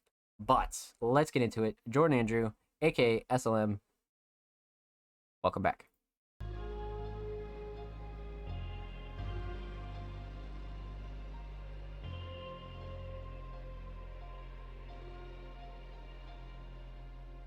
Welcome to a new era, nothing like the last. It's helping me see through clear and I welcome that. I'ma try and be honest now, need some help with that. I'ma try and be myself now, say welcome back. It's always hell and back, I've always dealt with that. For years I've been off track, but I've still been on tracks. And I'm still on this, because they've still been on that. Shoot to kill, don't miss, you make a villain on wax. Back pocket hot with a diss, I was feeling them raps. But I got it, not like this, we don't beat them like that. I don't know anymore, might just need them to clap when they know it's me. Sounds like I'm whining out, woe is me. Go to sleep, go to sleep, go to sleep. Wake up before the light of day, then I go to speak. I touch everything the Midas way, I'm just slow to peak. If I were to die today, let my songs play for a week. How long will it be, how long will it be before I get a track out and say mama made the beat? Before I see a packed house jump into the kid with What the fuck? Was smart, you always worked hard, but you don't know where to start. Yeah, you said it's fine, I'll be the judge of that. I forget sometimes it's coming back. I'm still on this and I'm done with that. When I feel like this, I go running back. I can't go out right now, you have fun with that. I need to restart somehow, trying to run it back. It's getting warmer out, bring the summer back. I'm looking forward, but somehow I'm still running back. I'm still running back. Yeah, welcome back. It's feeling real important that soon I bring Jordan back. I've been out the way where I'm recording at. Fucking with that being out of reach, trying to make it hard to put me down like a quarterback. Stop and look around, I was moving too fast, won't win no award for that. I can't just step away, these memories get to stay. To fight them down, need a sword for that. Back. I can't leave anything behind but everything, cause I'm going places. Say welcome back. Say welcome back. Say welcome back. Welcome back. Oh man. What the fuck? Okay, so SLM just fucking Jesus. Wow. So this is a crazy mix. This is like a little bit of SLM and a little bit of like new Jordan Andrew mixed with everything we love about SLM as well. So it's like, wow. This is a really solid combo. Let's break this down. So, we're gonna talk about three things. Talk about the instrumental, talk about vocals, talk about the overall theme of Welcome Back.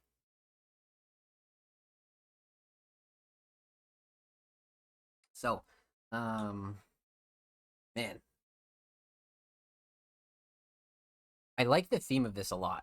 For sure I do. But let's start with the instrumental.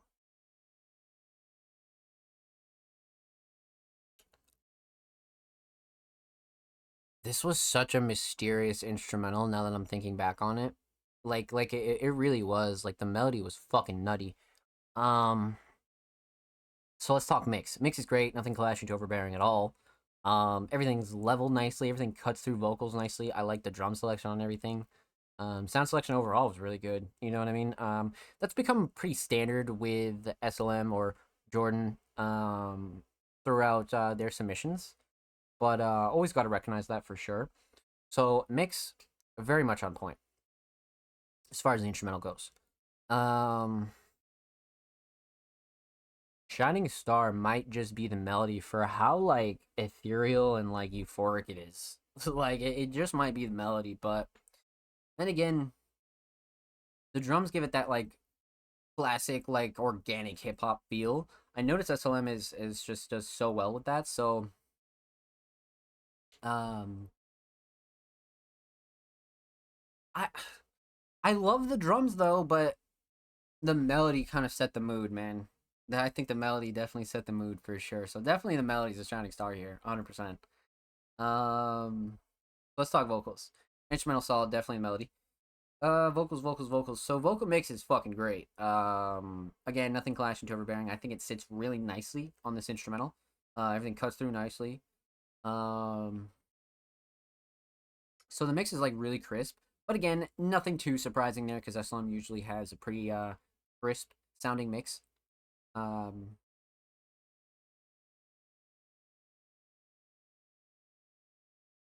Writing is definitely crazy on this, but flow and cadence is very underrated. I feel like you could miss talking about flow and cadence by dissecting the lyrics. Because I feel like delivery and flow and cadence are like a super close second here when it comes to uh super redeeming qualities about this. But the writing is crazy. The writing is definitely crazy just because it gives like perspective on like the name change and like where SLM is going as far as like this new direction creatively. So yeah, I'm gonna have to go and say songwriting and all the lyrics, to be honest with you. Definitely lyrics. Without a doubt. Not even a question. So instrumental solid, definitely melody. Vocals are solid, definitely songwriting. Um let's talk theme. So aesthetics. You guys kind of know how I feel about this, man. Like, for those of you that don't know, we get a submission every now and then with like a super like nostalgic, like childhood kind of cover. And I think SLM did a really like good service to this track by just kind of going with like the safe kind of like nostalgic childhood slash like almost baby picture. You know what I mean? So I definitely feel like this was like really A1 when it comes to like your choice. Um, so yeah, on point, 100%. Especially for like a meaningful kind of track where it's like you're like announcing your name change, you're somewhat like describing why and things like that. So I definitely feel like this was like on point. Um, Overall theme, welcome back. The first bar, welcome to a new era, nothing like the last. Like pretty much says it all. Like throughout this whole track, SLM or now known as Jordan Andrew, it's gonna take me a sec to fully get used to the Jordan Andrew, but yeah, this was like such a like super descriptive song about really the whole transition of like SLM to Jordan Andrew, right? Because I don't think wink wink. I don't think SLM is taking like a full step back from vocals, but SLM is definitely going in the more like production side of things. That's why you have a bar right here. Before I get a track out and say "Mom, I made the beat," like that line was like I was like, wait, what the fuck? So that's where I was like, wait, okay. So everything before that and then after that kind of like fully like connected everything and made it all make sense. Not that it didn't before, but that like solidified it for me as like a first time listener. So songwriting was on point, and I think this is a perfect song to kind of like usher in a new creative direction for sure. And a whole new creative direction and just kind of a whole new way of being an artist. You know what I mean? So with that said, huge shout out to Jordan Andrew, aka SLM. Congratulations on the name change, my friend. Uh, Make sure you go follow their new SoundCloud, literally 2 away from 10 followers. And of course, make sure you follow SLM, aka Jordan Andrew, on Twitter, literally 5 away from 330. Go show them some love on Twitter. And of course, every artist featured in today's episode and every episode will be linked in the description of the YouTube re-upload. Let's get it, baby. And of course, we are literally 8 subscribers away from 190 Submaroonies on the main channel. So definitely go check out the main channel if you haven't already. We upload 2 times a week, every Thursday and Saturday. full podcast episodes, exclusive segments, whole lot of good stuff's available on the channel. So go show these artists and the channel some love.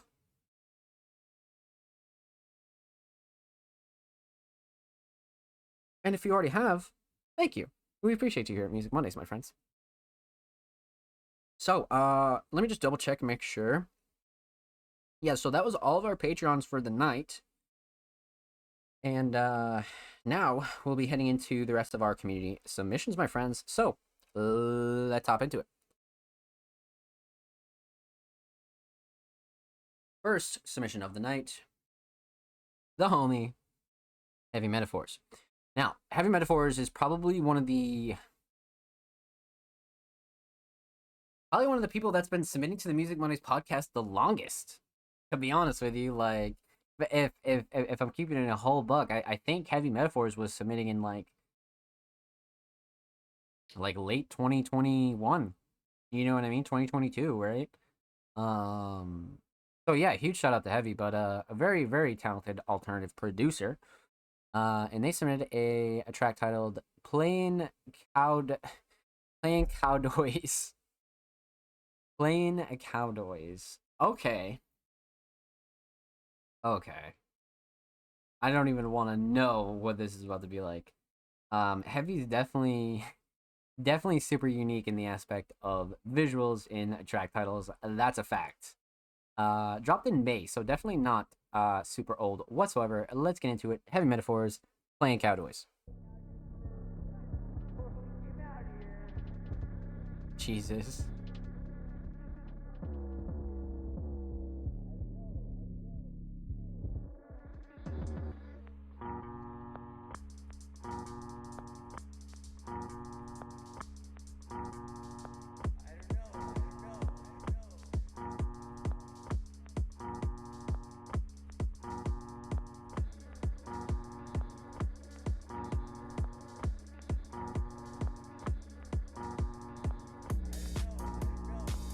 Holy shit.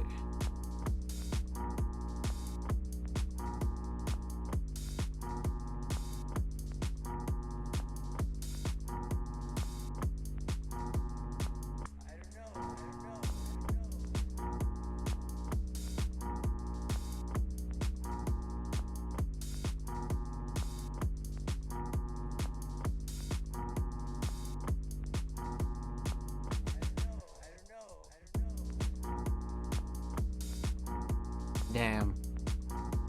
We are vibing.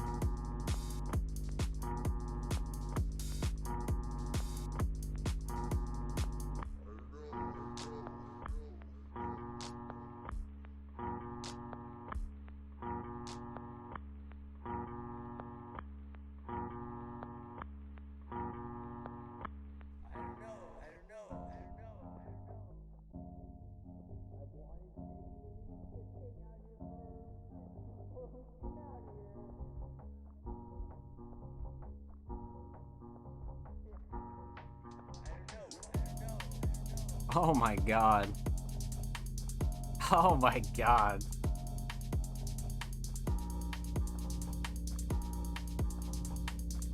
This outro is fucking nuts.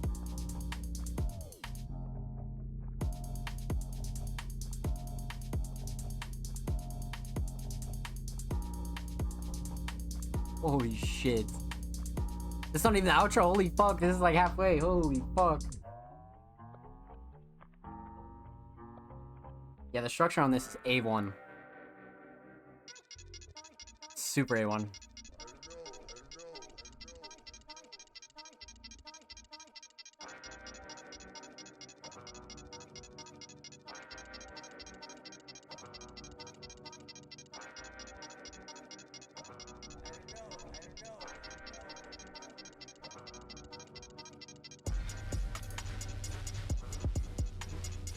What the fuck? Oh my god.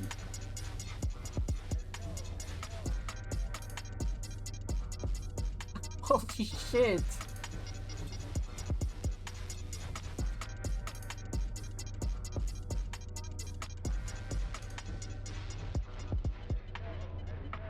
Oh my. Yeah, the structure on this is fucking beautiful.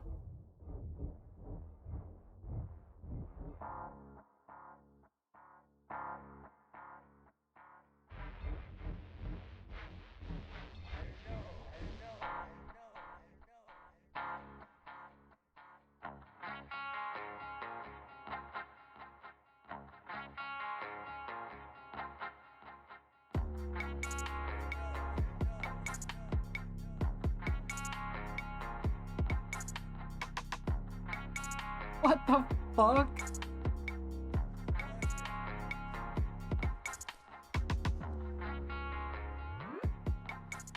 Oh no.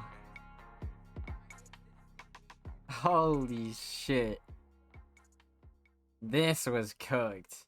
This was real cooked. Well done. That was fucking nuts. Wow. Okay. Let's talk about it. So, obviously no vocals, so we're gonna talk about two things.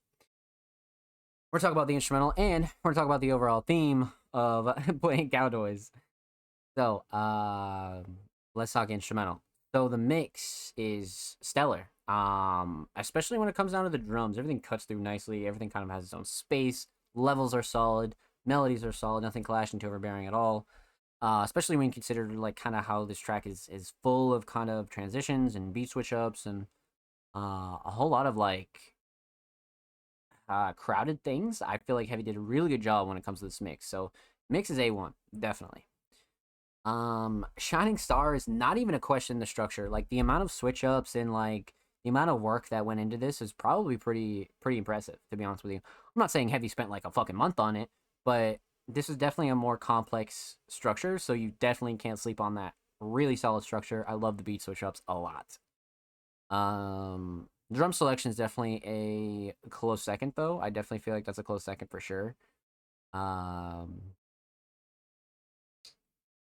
So instrumental solid, definitely the structure.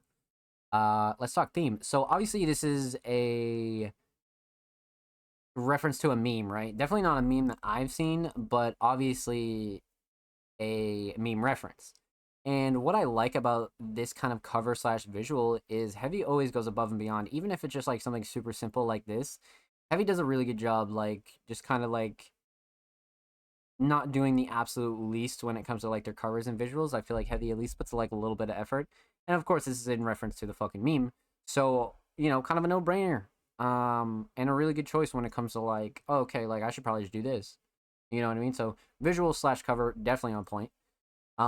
Overall theme, again, kind of in reference to a meme, definitely sampled a meme and went absolutely fucking crazy on it. You know what I mean? So I definitely feel like this was solid when it comes to like a production that was like fun to do, but it came out like fucking stellar, like really crisp for sure. Again, that structure kind of blew me away. I was like, wow, Heavy definitely spent like a decent amount of time on this. You know what I mean? Like even if it was just a day, like sometimes you can just tell the amount of work that goes into certain shit. So this one's really well done. I like it a lot. With that said, huge shout out to Heavy Metaphors. Make sure you follow Heavy on YouTube, literally 6 submarines away from 120. And of course, make sure you follow Heavy Metaphors on Twitter, literally approaching 1.1k on Twitter. Go show Heavy some love on the Bird app. And of course, every artist featured in today's episode and every episode will be linked in the description of the YouTube free upload. And of course, make sure you subscribe to the Music Mondays YouTube channel if you haven't already. We're approaching 190 subroonies on the main channel, my friends. Make sure you go sub if you haven't already. We upload 2 times a week, every Thursday, every Saturday. Full podcast episodes, exclusive segments, a whole lot of good stuff's available on the main channel. So go show these artists on the main channel some love.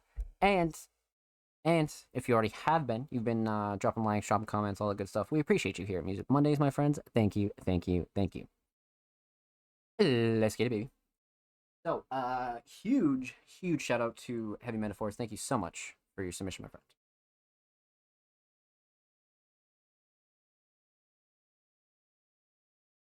So, let's continue on.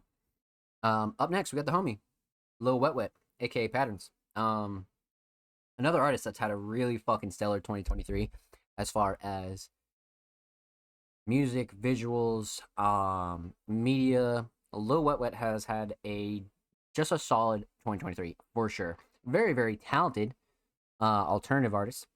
They submitted a visual directed by themselves.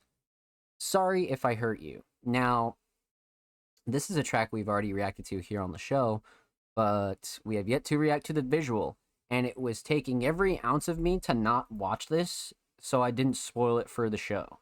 Because, like, it'd be kind of whack if we didn't have, like, the raw reaction here. But, man, did I almost click on this, like, a couple times, let me tell you. So we'll go 1080 since we're fucking window capturing. And so this is 1 day old, like super new, a brand new, like hot off the press. Um, so prod by Lil Wet Wet, okay.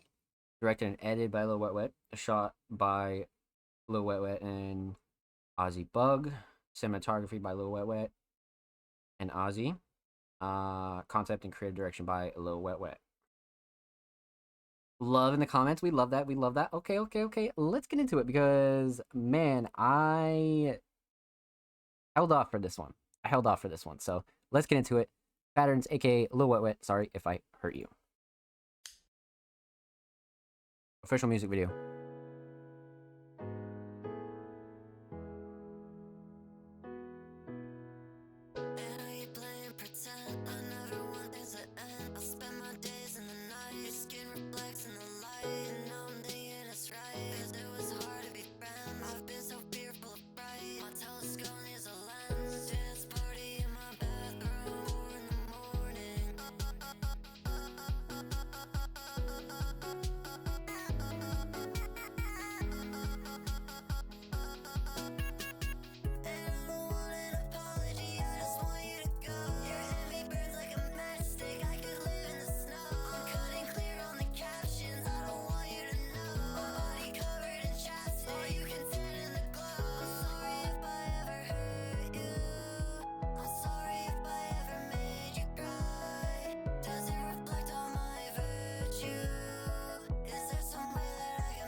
Bro, this beat is crazy.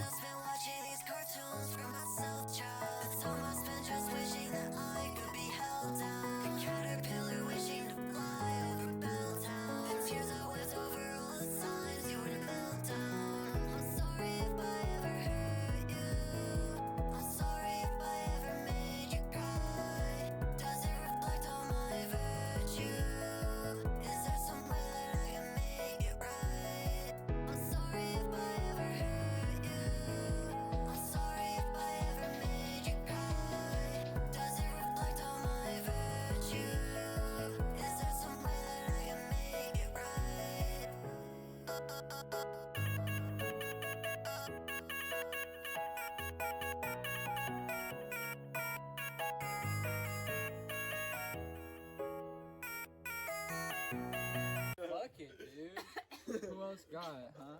Bruh, no way. Okay, so couple things about this, right? Again, we've already reacted to this track, so what I want to break down is this visual. And there's a lot of like really fucking or did we break down this track? Did we? Am I faded? When did this drop? This might be super, super new. Let's check the date on it, chat. 1 month ago. Okay, okay. I knew I wasn't tripping. Okay, okay, okay. Okay. So the visual is like definitely brand new. So one thing I noticed like right off rip here was the aspect ratio in which Wet Wet decided to not only edit but film this as well. Or I mean maybe it was just edited and post like this. You know what I mean? But the aspect ratio was like so fucking cool. I love videos that do this just because it feels like low quality, but like it's not. It's like purposely done like this. So I feel like filming it in this aspect while also editing it in this aspect was like really fucking sick. I just like those videos that almost look like mobile videos, but like they're quite obviously not, right? So this was like one thing that I thought, okay, this is different than like the usual. And well, the usual being what we've reacted to here on the show first. But that was the number one thing that I noticed right off rip. But one thing that Lil Wet Wet has on like fucking lock is locations. Like all the locations that we've seen throughout all of their videos are crazy. Like this one in particular, um there was more like wider shots of foliage and then like the shots of the house and then like there was like a couple other like far away kind of like long shots that were like damn. Like there was a lot more greenery. There's a couple videos that we've had a lot of greenery in, but this one definitely was like a big mix because we get like the apartment kind of like house setting, right? And then we have like a lot of these like wider shots here. Like there's one that in particular I was like, wow, this is fucking crazy. Um, that water shot's really sick. Like a lot of these shots feel super intimate and very much like you're in like the POV of Lil Wet Wet, right? Like this is like one of the most intimate ones we've seen yet, for sure. As far as like being in Lil Wet Wet's almost eyes, right? Or almost their POV, if you will. So there's this one shot here, like outside of this. This one was like I saw this and I knew we were in for it. I saw this, I just knew it. Something about this shot right here, I was like, okay. Like this is why Wet Wet kind of, you know, has made a name for themselves outside of music is because a lot of these shots and a lot of this like um a lot of this like pure creativity is so raw. It's so well done. Like so well done. But I just love the choices as well. And this shot on this balcony right here, also crazy. Also crazy. I thought that was a nice touch as well. And again, like, you know, I always say this, but Lil Wet Wet's like excellent on camera when it comes to like really like being themselves and like being comfortable. I think Wet Wet's like one of the best that we've seen that is super natural on camera and is very like just themselves, right? Like I don't feel awkward when watching these videos. Like I feel very much like at home. Like very much like you're watching a movie, like you're watching a story, right? But it's filled with like these passionate fucking tracks that's like wow. You know what I mean? So you're watching this like almost POV of a person and like it's just so crazy that all of this is so solo, you know what I mean? Down to the fucking instrumental. Like that's what's really nuts about this. Is like the majority of this is solo, you know what I mean? Shouts out to Ozzy and whatnot, but this one's like, bro, like this is like wow. So yeah, this one is definitely hitting the mark for me as far as like leveling up, but also like the stuff that everybody loves about a patterns video, right? Like I definitely think this contains everything everybody loves about these videos. For sure. Well, me personally, but I'm sure everybody else would agree. You know what I mean? This has a little bit of everything that everybody likes from patterns. The nature shots, the intimate POVs, and one last thing I wanted to talk about is the post. So like a lot of this post editing and like a lot of these flashes and transitions are crazy. And then like the small lyrics like down below just add that extra like pizzazz, if you will. Um just because it's like it makes the song like that much more not only understandable but powerful, right? Because you're reading certain lyrics, you're like watching the lyrics, you're watching the video and reading the lyrics, like it makes it as a listener again just makes it more intimate, if you will. So I feel like Patterns is really coming into themselves when it comes to like being an artist and like finally like understanding like where they're at, you know what I mean? Not that they didn't before, but now seeing shit like this is like holy fuck. You know what I mean? So like the ideas that Patterns and um their crew probably have for future videos and whatnot is probably insane. So this is a real pleasure to watch. I think this was insanely 10 out of 10 put together as far as the visual goes, the direction goes. Like, wow. It's very fucking impressive. Like, really impressive. So, Shining Star with the visual, it might be the scenes. It might be kind of like the locations. And a close second would be like the post editing, right? Like, I love the transitions. And I love kind of like how intimate it is and like how everything kind of like progresses. But at the same time, like the whole thing together, and then like the aspect ratio was the other thing that I thought was super fucking fire. I feel like the aspect ratio was like a really nice touch, just to switch it up a little bit in such a like a subtle way. You know what I mean? So, well done, my friend. With that said, make sure you go subscribe to Patterns YouTube. They literally just hit 300, so congrats on that. Go get them to 310, about 8 away. They upload videos constantly. And of course, make sure you follow Patterns, aka Lil Wet Wet, on Twitter. Literally 5 followers away from 350. Go show them some love in the bird ad, man. And of course, every artist featured in today's episode and every episode will be linked in the description of the YouTube re-upload. And subscribe if you haven't already. We're approaching 190 sub-earnings on the Music Mondays main channel. I think we're about 8 away or so. We upload 2 times a week, every Thursday and Saturday. Full podcast episodes, exclusive segments, whole lot of good stuff's available over there on the channel. So go show these artists and the channel some love. And if you already have, thank you. We appreciate you here at Music Mondays, my friends. Thank you, thank you, thank you. So, we are about at the halfway point of episode 127, my friends. So you know what that means. We are going to take a quick commercial break. I'm going to go hit the bathroom. I need all of you guys to go do the same. Huge shout out to our late night crew and anybody else that tuned in tonight. Thank you, thank you, thank you. Yeah, make sure you get up, go get a snack, go get some water, you know, go do what you gotta do. We're going to run some quick commercials. And with that said, we'll be right back with episode 127.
Ladies and gentlemen, we are back here live with another episode of the Music Mondays podcast. Hope you had a good break. Hope you're chilling, but we have some more reactions to get into, my friend.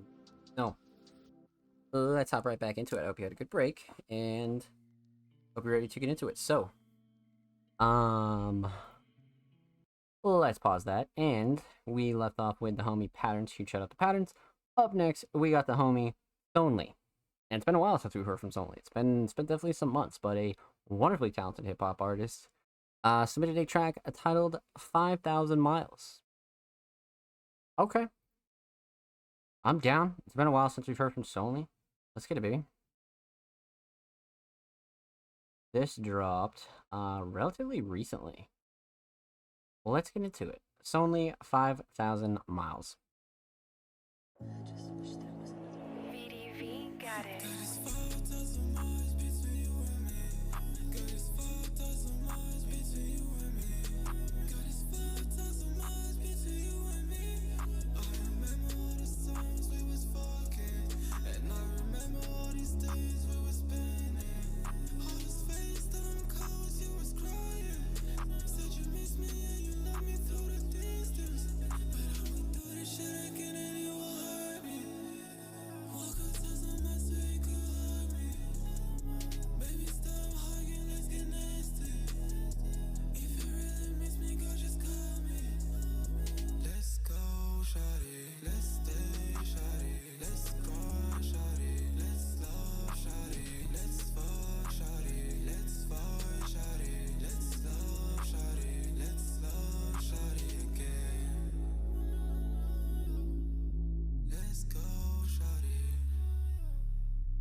Sonley captures like the night ride, like late night highway kind of vibe, like just to a T, man. Like quite literally just to a T. It's actually kind of crazy.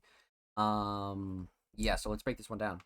We're talking about three things. Talk about the instrumental. Talk about vocals. Talk about the overall theme of 5,000 Miles. So, let's talk instrumental. Instrumental mix is great. Nothing clashing too overbearing at all. Rather like simple instrumental, but I don't think it needed to be super crazy at all. I feel like a lot of the bass and melody were doing a lot of the talking in terms of the instrumental, so I feel like that was like a really good choice from this producer. Um I'm big on the bass though. Really, really big on the bass. Cuz like I said, the mix is really, really solid, but the bass is like such a huge like art in this track that I just really think I think the bass definitely takes a shining star for me for sure. 100%. Sound selection's like a close second, but definitely the bass I like a lot for sure. Let's talk vocals though. Vocals. So mix is excellent. Definitely love the mix. I've always liked Sonley's mixes as well. The right amount of auto tune, the right amount of like melodic elements and delivery, just make for a really solid mix. And again, nothing clashing too overbearing. Vocals sit nicely. Everything cuts through nicely as far as the instrumental goes and the vocals. Yeah, Yeah. So vocal mix is like really A1 for sure. Um, couple things I really like about this, definitely the songwriting in general, but the hook is like really up there. But the song starts off with like explaining the theme like right off the rip. So I'm gonna have to go ahead and say songwriting throughout the whole track is just like really on point. Really on point. Um very descriptive, but like almost you're seeing this story through like Sonli's POV. I feel like Sonli's like songwriting here was like fucking excellent. So instrumental solid, definitely the bass and the drums. Um vocals were solid, definitely the songwriting for sure. Um let's talk theme. So you see the cover art on screen now. Definitely super fucking tough. I like this kind of like chalk, almost like faded powdery effect of these two angels almost like coming together, which is like essentially what this song is about, right? You know, two people being 5,000 miles away from each other. But I feel like the cover definitely like, you know, goes above and beyond to explain that after you listen to the track. So the cover is a great choice for sure. So the cover's on point. Um, overall theme. So again, you know, you kind of get the gist of this theme like right off the rip, essentially. From the first bar. Sonli's kind of describing this feeling of being super far away from somebody that you don't necessarily want to be that far away from. Again, not really a great feeling to have, essentially. You know what I mean? It's definitely not the easiest thing to move away from somebody or have somebody move away from you. And I feel like Sonli definitely described that like to a T, while also kind of putting on like a really good, well crafted single at the same time. You know what I mean? So this was just as good as a single as it was like getting your feelings out as well. So a lot of those parts like just like worked flawlessly together. They really did. Um, you know, because Sonli got to describe like their POV and like their mental to a T, while also kind of having a really catchy hook and like really kind of diving into like the real like melodic parts of this track where they could. So the theme was on point for sure. So with that said, huge shout out to Sonli. Thank you so much for the submission, my friend. Much love. Make sure you follow Sonli on Spotify, and of course, make sure you follow Sonli on Twitter. They are literally one follower away from 80, man. Go give Sonli some love, man, on Twitter. Go show Sonli some love. And of course, every artist featured in today's episode and every episode will be linked in the description of the YouTube re-upload. And subscribe if you haven't already. We are approaching 190 subscribers on the Music Mondays channel. We upload 2 times a week, every Thursday and Saturday. Full podcast episodes, exclusive segments, a whole lot of good stuff's available on the channel. So make sure you go show these artists and the channel some love. Let's get it, baby. And for those of you that already have been showing the channel some love, thank you. We appreciate it here at Music Mondays. Thank you. So, let's get into it, chat. We would be going over TDG, but TDG is a Music Mondays Patreon, so we already took care of TDG. Huge shout out to TDG for their submission. Up next, we got the homie Braden. Now, Braden has been really killing it this year. Really an artist that has been super active in not only the Music Mondays community, but just the underground community in general. Super talented alternative vocalist. Submitted a track titled "Sucks to Be You." Well, what do we have here? So let's pop it open in a new tab. Let's see here. Now we definitely have the standard Braden cover art, which I think is super fucking solid. We'll talk about that more in a second, but let's get into this track. Sucks to Be You, Braden.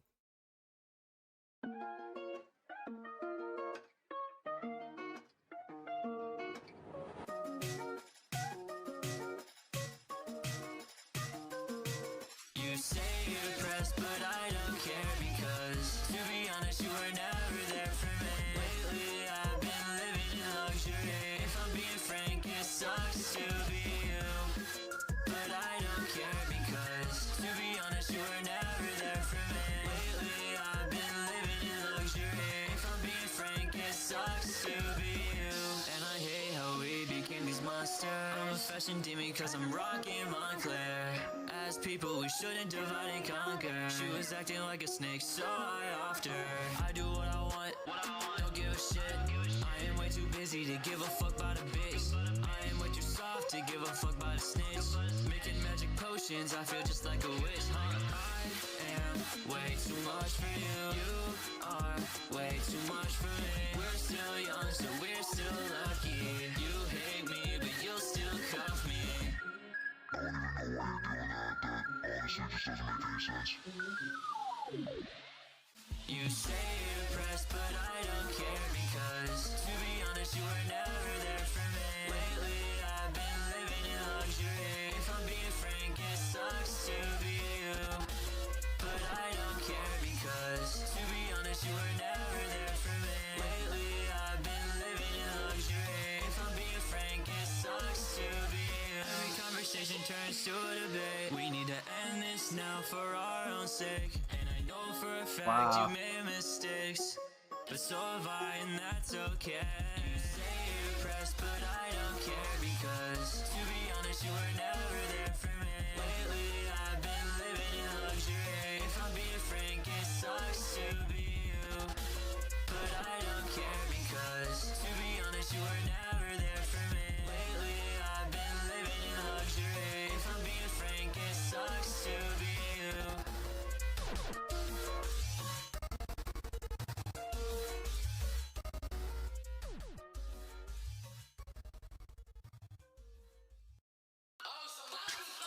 So the fucking painting on this is really crazy. Like this mix overall is just 10 out of 10. I like this one. This one was on Sunday. Yes, indeed it was. This did make SoundCloud Sunday. Good shout. But of course we haven't reacted to it here on the show. So let's break this one down. We're gonna talk about three things. We're gonna talk about the instrumental, talk about vocals, talk about the overall theme of "Sucks to Be You." So, man, oh man, oh man. Man, let's talk instrumental because this instrumental is like, it's like, it's such a wild instrumental. It is really such a wild instrumental. Like calling this alternative rock would be like such a understatement. It's not even funny. Like it has a lot of elements of like certain like dance and EDM. Definitely has some pop elements. Just brings like the mashup for sure. So with that said, the mix on it is fucking crazy. Outside of the vocals, nothing's clashing too overbearing at all. Everything cuts through nicely. Everything's leveled for sure. Especially with how many sounds you have going on in this instrumental as well. Like this was probably like really easy or really hard to mix. There's like no in between. So yeah, shit. The mix was like very impressive, especially with some of the smaller stuff like the panning and like, you know, just the little stuff you do to instrumentals that like make a crazy difference. I definitely feel like this instrumental was packed full of it for sure. Shining Star. Wow. Definitely the structure. Definitely the structure. Because the drums were equally as crazy, and the drum selection was definitely awesome. But the structure, like throughout the whole track, like there was not one dull moment of this instrumental, like not at all. So, yeah, not even a question. Not even a question that it was a structure for sure. So instrumental solid, definitely structure. Let's talk vocals. So Brayden has always had like a really solid vocal mix. Like this is no surprise that this is like a super crisp mix. Everything sits well. Everything cuts through nicely, especially when you consider the drums. But you always got to point that out as well. But Brayden's pretty consistent when it comes to their vocals. Always does a really good job for sure. Man, so vocal Shining Star. I love the writing and the delivery.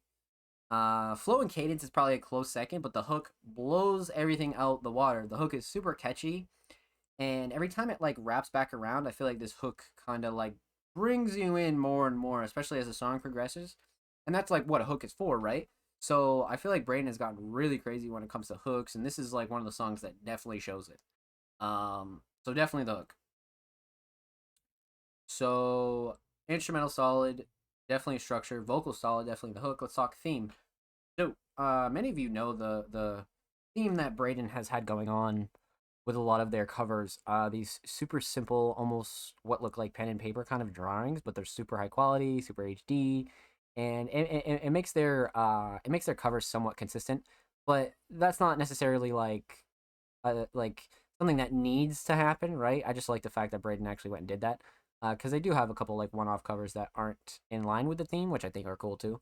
So either way, you know what I mean? Either way, but something always to take note of. But this one in particular looks like way more HD than usual, so I definitely like the style of this one for sure. Um, they're just so subtle and like I don't know, like you just know it's a Braden track if you see one of these covers, right? So I definitely think that's valid. So great choice there. So overall theme sucks to be you. You know what I mean? I feel like this is one of those themes where it's like super obvious, but like everybody kind of has had this feeling where it's like somebody like did you wrong or like didn't give a fuck about you, and you know they're either like feeling shitty about themselves or sorry or this or that, and it's just like yeah, dude, like sucks to be you. Like wish you weren't like a piece of shit. You know what I mean? Like we've definitely had people like that in our lives. You know what I mean? Like if you haven't, you definitely will eventually. It's just a fact of life. And yeah, definitely a very like relatable track.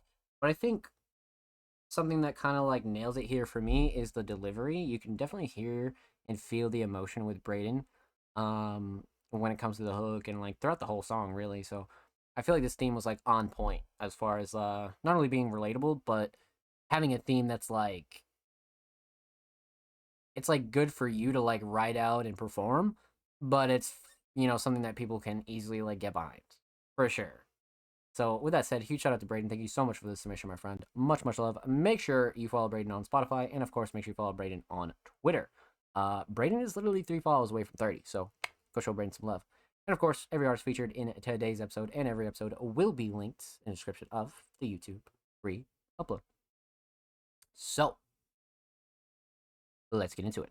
And per usual, if you haven't subscribed to the Music Mondays YouTube channel, please do so. We are 8 subscribers away from 190. We upload 2 times a week, every Thursday and Saturday. Full podcast episodes, exclusive segments, and a whole lot of good stuff is available on the channel. And again, huge shout out to everybody that already is subbed, dropping likes, dropping comments. Even if you just view our videos, we appreciate you here at Music Mondays. Thank you, my friends. Thank you. So, we left off with Braden. Let's get into our next submission. The homie Lil Caesar, aka Grapes Remixed. Now, they submitted a track titled Counter or Curse. So Lil Caesar is a very talented, mainly funk hip hop, funk producer, definitely alternative, but they've been diving into other genres and always really have, to be honest with you. But again, they submitted a track titled Counter Curse. Let's see what we got here, chat. Wait, this cover is actually nutty. This is one of those like book kind of like VHS concepts. I've always loved these. Like I've always loved these for sure. I don't know why. I don't know why. Something about those are like always like A1 to me. Lots of love in the comments as well. All right. Let's see what we got here. So 10 days ago, definitely I'm not old whatsoever. Super new. Lil Caesar, Counter Curse.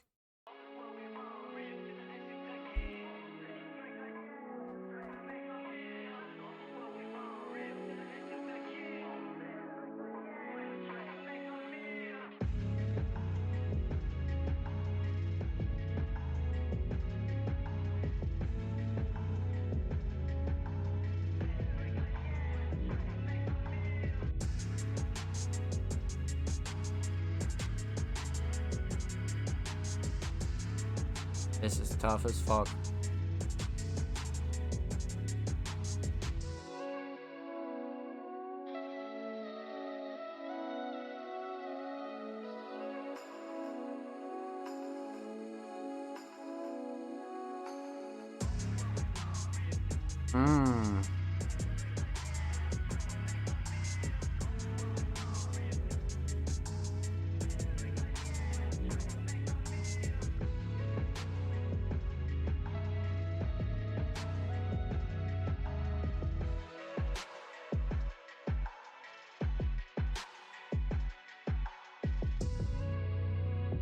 Jesus.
Yeah, this is definitely some fucking different shit for sure. One goes crazy. Caesar killing the dark trap sound. Yeah, no, I completely agree. I completely agree. It's only a matter of time till Caesar puts on for somebody that's like putting on for the underground for sure, as far as production goes. But with that said, let's get into it. So, one thing I want to talk about before we fully dive into this is I love Lil Caesar and the fact that they always put out instrumentals as their own tracks, right? They promote them as their own tracks. They put themes around them. They fully distro them. They just kind of go crazy because regardless if somebody hops on it or not, they're still putting out their own sound. And I think that's something producers neglect to do, right? They're always doing type beats and this and this. And like type beats are fine, but when it comes to like building your sound as a producer, like you don't need placements for everything. You know what I mean? And there's so many producers out here that are doing exactly what Lil Caesar is doing, but there needs to be more. You know what I mean? So I definitely want to tip my hat to all the producers that always put on instrumentals. Lil Caesar, Kale, Absono, so many other prods that just want to build their sound rather than like just chase like endless placements and leases and blah blah blah blah blah. And all that stuff is totally fine, but again, you see more producers care about those things rather than building their sound, building their brand, being able to be like fully like trusted. You know what I mean? Like that's something that's like really important. So let's get into this. So we're gonna talk about three things. We're talking about the instrumental, talk about vocals, talk about the overall theme of Counter Curse. So let's talk. Well, obviously no vocals, but we're gonna talk instrumental first, and then we're gonna talk about the theme. But yeah, there's so much I want to say about this. There's so much I want to say about this. So let's start with the mix. Mix is fucking great. Nothing clashing too overbearing at all. Everything's mixed to a T as well, especially that snare's perfect. Like there are a lot of things about this that are really subtle, especially like the vocal sample and all of it's just mixed down to a T. But that's really not like a super shocker with Little Caesar. I definitely think that's like a very common occurrence is Little Caesar kind of having like a really solid mix, but you always want to point that out as well. So Shining Star when it comes to this instrumental, man, there's so many things I like about this. It's kind of hard to pick one. It's definitely kind of hard to pick one. Like the way the vocal sample was utilized was like perfect. I like the way that's mixed. I like the instrumental structure a lot. Sound selection was on point, especially like the 808 and just kind of the smaller drums were like excellent. The melodies kind of bring like that curse like horror kind of vibe to it as well. But I definitely feel like the drums bring like a harder trap element to it as well, which I think is like super fucking solid. Like I think that's like I think that's what almost makes this super unique as well, right? Is like all the funk elements and all the trap elements kind of mixed together. Um that's what makes this like really go over for me. But you could say drums. I feel like I do want to say drums just because they are that good. But I don't know because structure is one of those things that like allows this instrumental to kind of be super unique and like continue to like progress and like it doesn't it's not stagnant it doesn't get too repetitive. Like I feel like Lil Caesar like was on point with the structure here, but drums were so fucking good, man. Like I don't know. I like both so much, but the structure is definitely like taking the cake for me because it just made you excited for each drop and like excited to see how the beat was going to progress. So definitely a structure for sure. So the instrumental solid, for sure. The structure. Let's talk theme. So, as I mentioned, um, these kinds of covers always hit with me for some reason. I just like these. I just feel like they're classic. They're like it reminds you of like those old underground mixes, but at the same time it's like it's become less common over the years. You see like a couple people kind of take this direction, but it's not very like uh it's not very common anymore, to be completely honest with you. So cover is definitely on point. Whoever did the fucking art went absolutely crazy on this for sure. Um, but definitely perfect single art as well, though. Like not even a question. Um, so aesthetics on point. The overall theme, counter curse, right? I definitely feel like it brings that like kind of dark, almost like mysterious horror like atmosphere with the melodies and kind of like how the vocal sample is used. And there were just a couple like small things that made this instrumental very mysterious and like almost like very much like the cover shows, right? Like kind of cursed, like old 80s horror kind of vibe. Yeah, like very much spooky. Yes, yeah, very much spooky is a great way to put it too. Like just bringing that scare factor to it a little bit, almost Halloween like as well, but not too much. So I definitely feel like Counter Curse was definitely a solid title when it comes to like describing that feeling with words. You know what I mean? Like describing that with words is like really what you want to be doing, and I feel like Little Caesar definitely nailed it when it comes to that. So with that said, huge shout out to Little Caesar. Thank you so much for this submission, my friend. Much love. Make sure you follow Little Caesar on SoundCloud. They just hit 400. Congratulations. Make sure you can follow them on the cloud though. They're on the road to 405. And of course, make sure you follow Little Caesar on Twitter. They are literally 2 away from 520. Also a excellent milestone, my friends. Let's get it. And of course, every artist featured in today's episode and every episode will be linked in the description of the YouTube re-upload. And of course, make sure you subscribe to the Music Mondays YouTube channel if you haven't already, man. We upload 2 times a week, every Thursday and Saturday. Full podcast episodes, exclusive segments, underground tips and tricks, and a whole lot of good stuff is available on the main channel. So make sure you go check out the main channel if you haven't already and go show these artists some love. And of course, if you already have been showing love, dropping likes, dropping comments, all that good stuff, we appreciate you here at the Music Mondays podcast. Thank you so much, my friends. Let's get it. I heard mysterious. What's good, Offspring? Welcome on in, my friend. Happy Monday. Hope you're well. Let's get it, baby.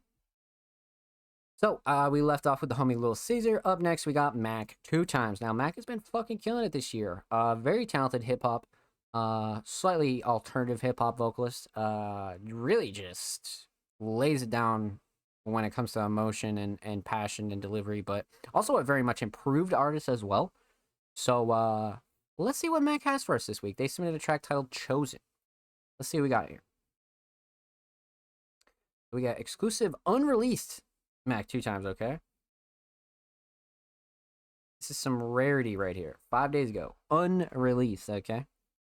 Fraud Galaxy. Definitely a Mac 2 times cover for sure. That's like a Mac 2 times like staple right here. Definitely. So let's get into it. Exclusive unreleased Mac 2 times Chosen.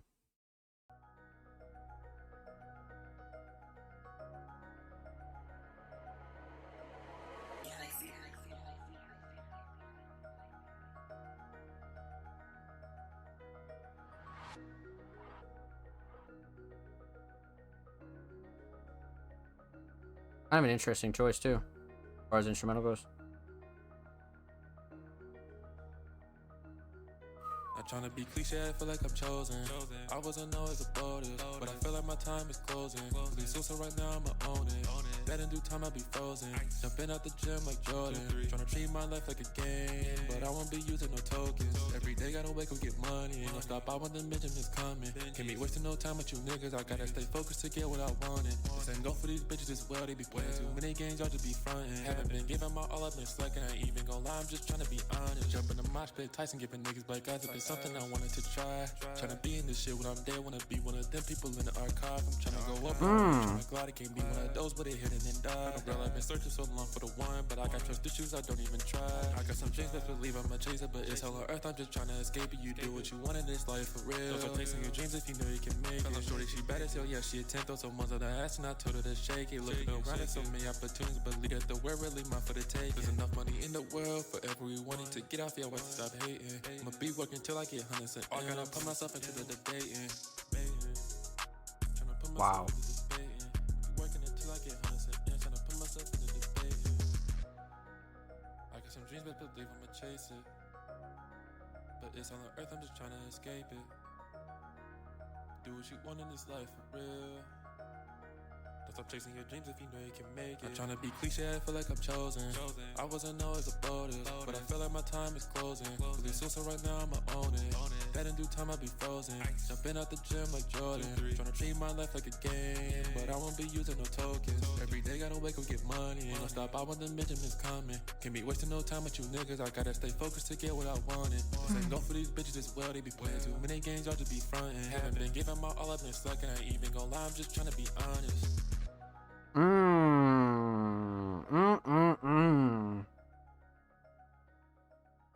Mac fucking killed that, man.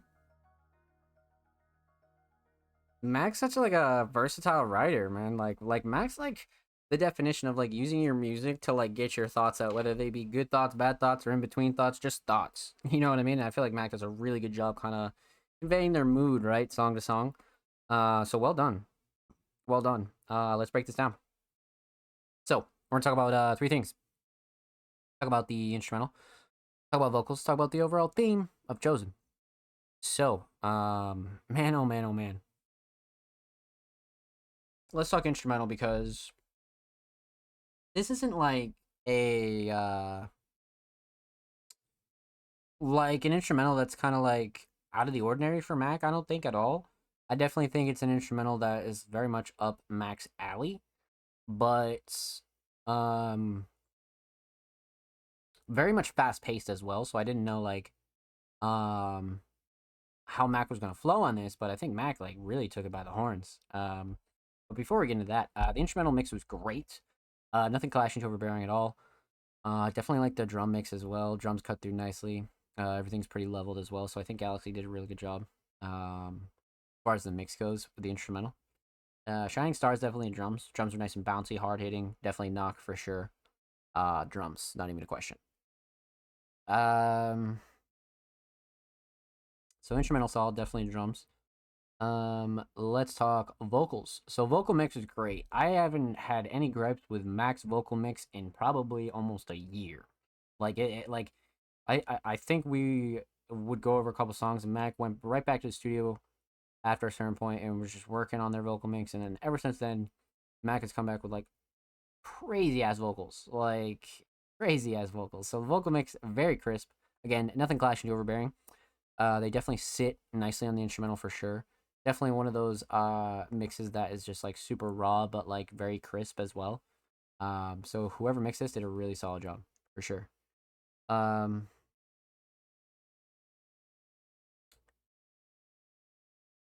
Shining Star, I like the delivery though. I think the delivery and the flow and cadence kind of like put this over for me.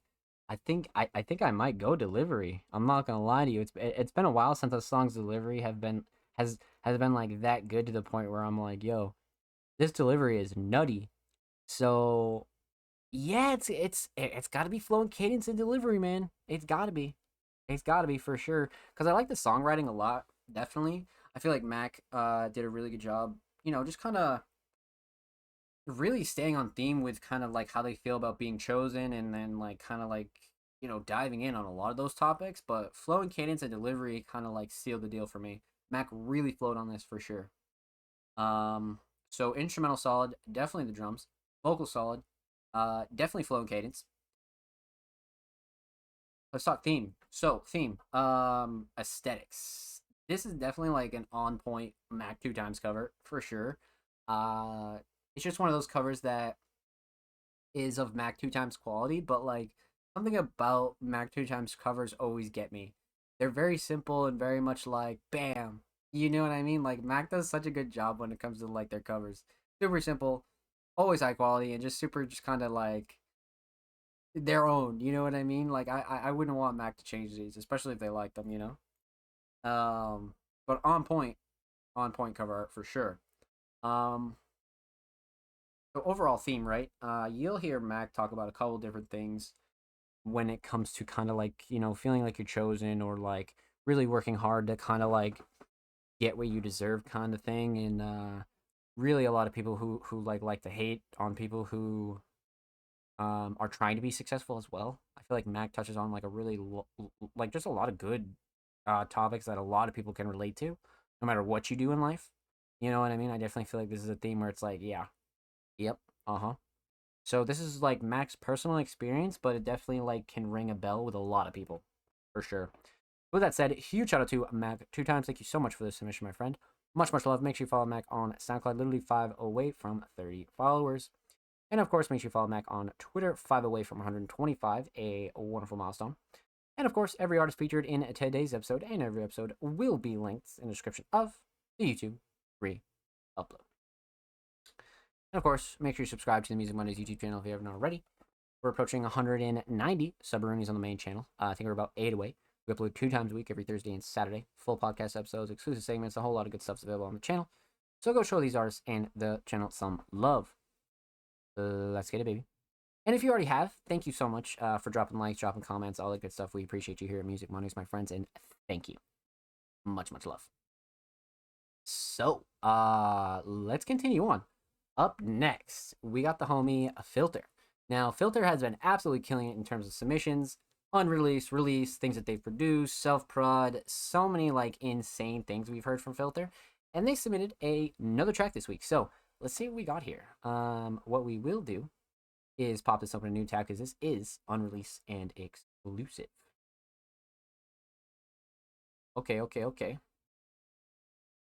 And we got some lyrics and description. We love that. So Filter, being an alternative a vocalist and producer, submitted a exclusive unreleased track for us to get into. So let's go.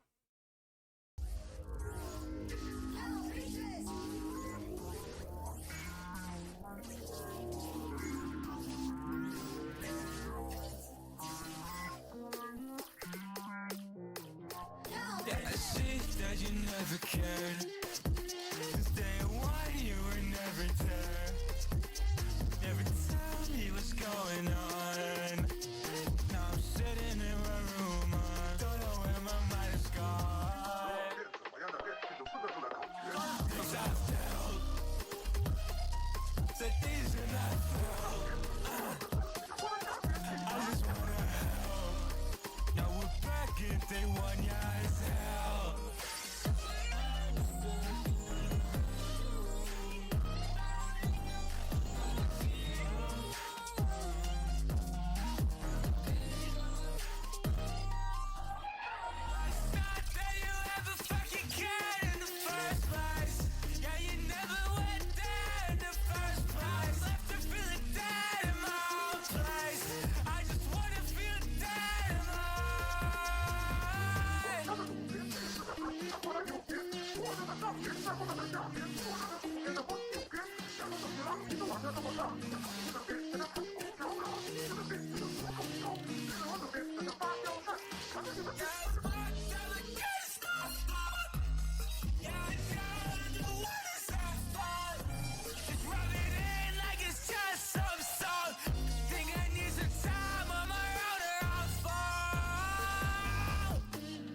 Damn.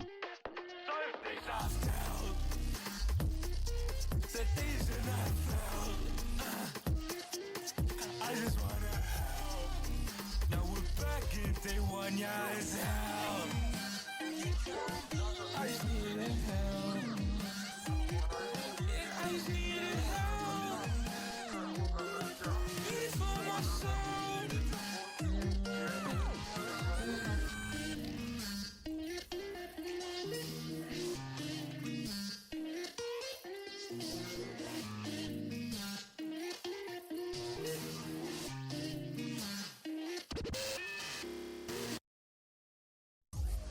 Okay, that was fucking nuts. The beat on this is slick. Mix always crazy. Mix is definitely always crazy. Filter has an insane mix. Wow. Okay, so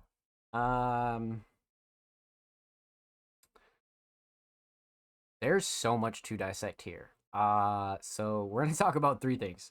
We're gonna talk about the instrumental, talk about vocals, talk about the overall theme of this unreleased Filter track. So,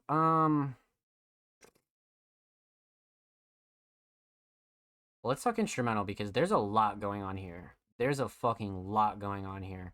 The mix is perfect with how many sounds are in here and how hard the drums knock and how everything is kind of like flowing with each other. The mix is crazy good. Everything knocks nicely. Everything's leveled perfectly. Vocals, everything gets cut through nicely. Like, no gripes with this big of an instrumental as well. You know what I mean? Like, I don't think this could be mixed any harder. You know what I mean? Like, so the instrumental mix is perfect. I'm a big fan of the structure, but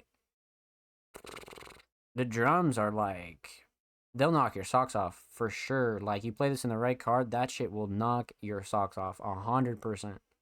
I hope Filter went and took this for the card test at some point because fuck, bro. Like, So, probably the drums. I'm not gonna lie to you. Like probably the drums, just because they just hit so hard. Like, and they keep up that bounce, and then like every time they re-drop in, it's just like one of those like, it just hits just right for some reason. So definitely the drums. Definitely the drums. So an instrumental solid. Let's talk vocals. Vocals, I like the kind of raw yet crisp approach for Filter's vocals. Because again, it leaves a lot of room for the emotion to stay in, right? Because sometimes when you mix vocals like in a certain way, like you'll lose like that emotion.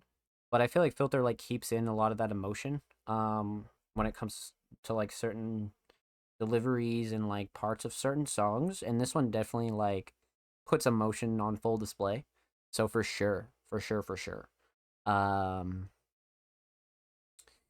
just crisp but yet kind of raw, so you get a little bit more emotion out of it too, you know.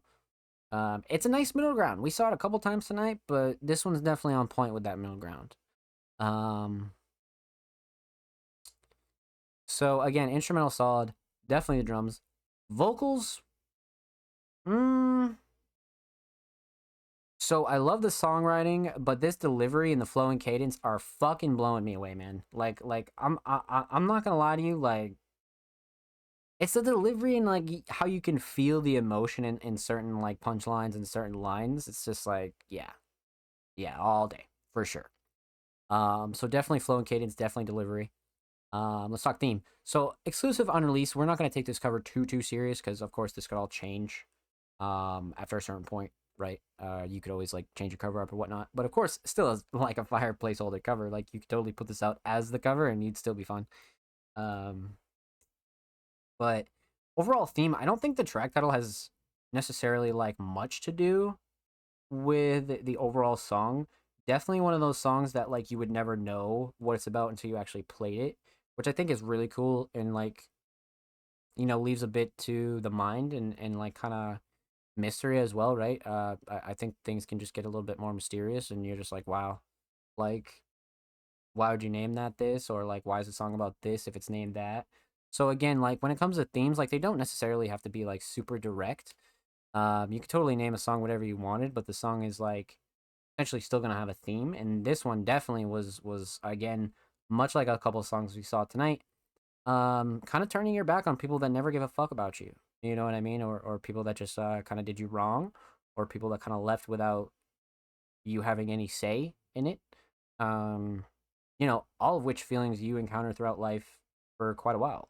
You know what I mean? It's a real shit thing, but it like happens and you heal from it and you become stronger. You know, so I feel like Filter definitely nailed a lot of like important topics in this track, and like really just the expression of emotion is like what's important here.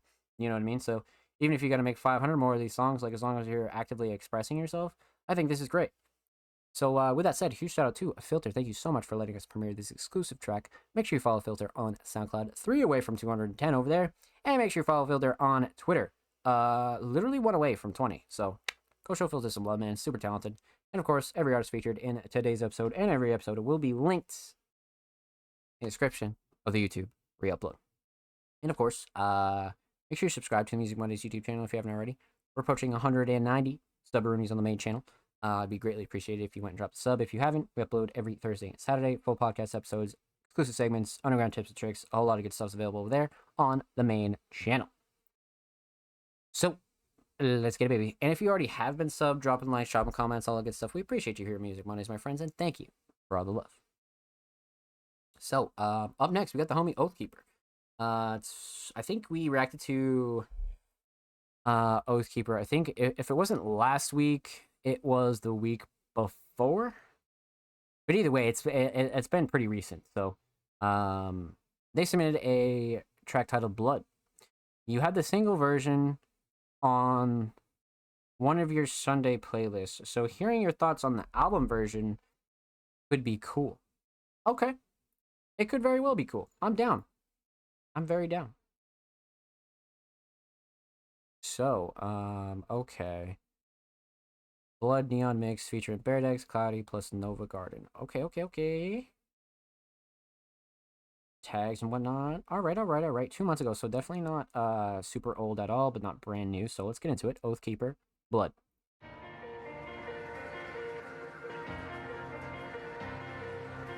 always thought that this would be easier somehow. I thought that everyone would help me, with all my friends together beside me.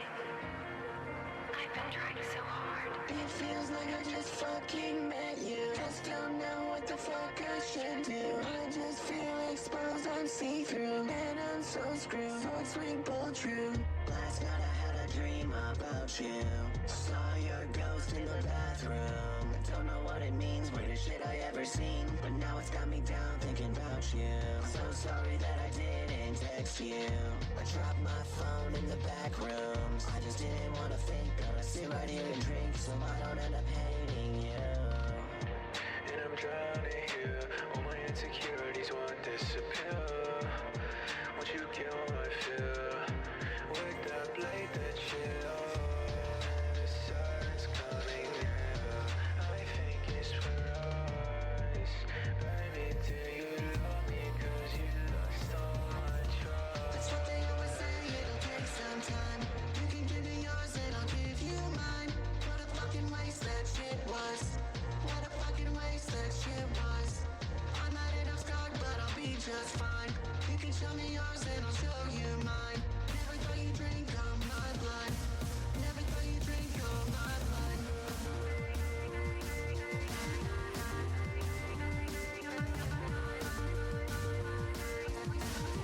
What a fucking waste that shit was.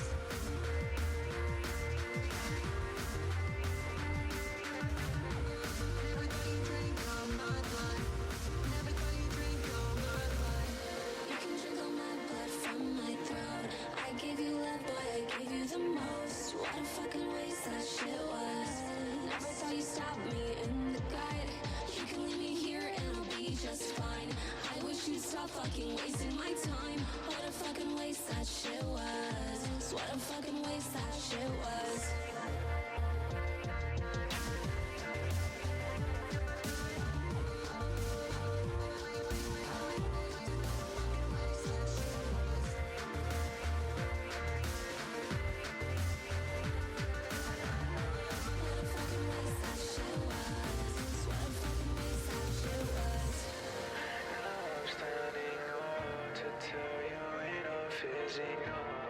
Stop drinking on my blood. Start drinking on.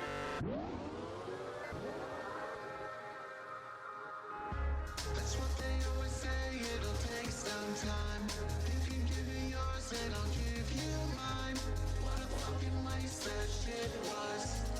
What a fucking waste that shit was. I'm not enough scarred, but I'll be just fine. You can show me yours and I'll show you mine. Never thought you drink all my blood. Never thought you drink all my blood.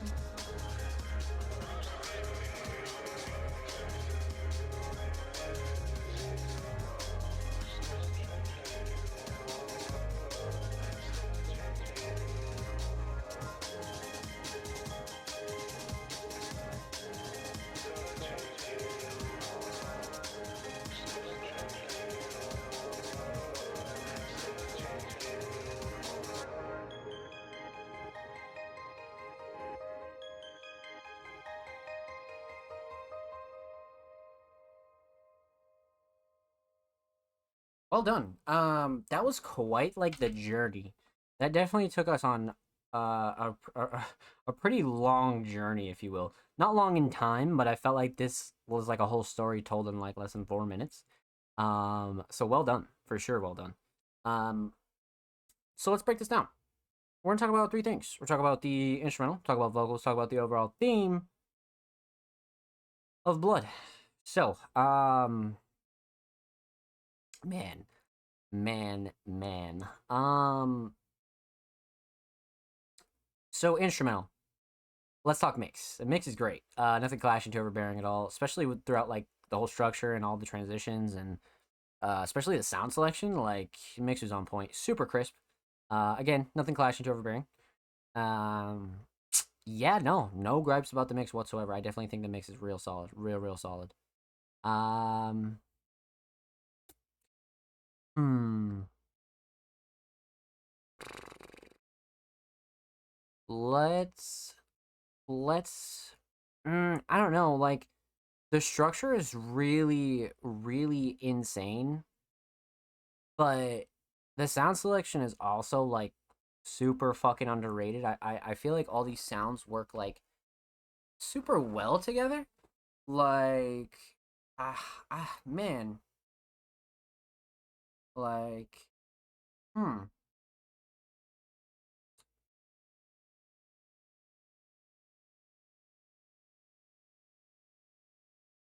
Honestly, it probably is the structure just because it made the whole song like just one of like those like always progressing, non-repetitive, but like also like it loops and like it just raps perfectly.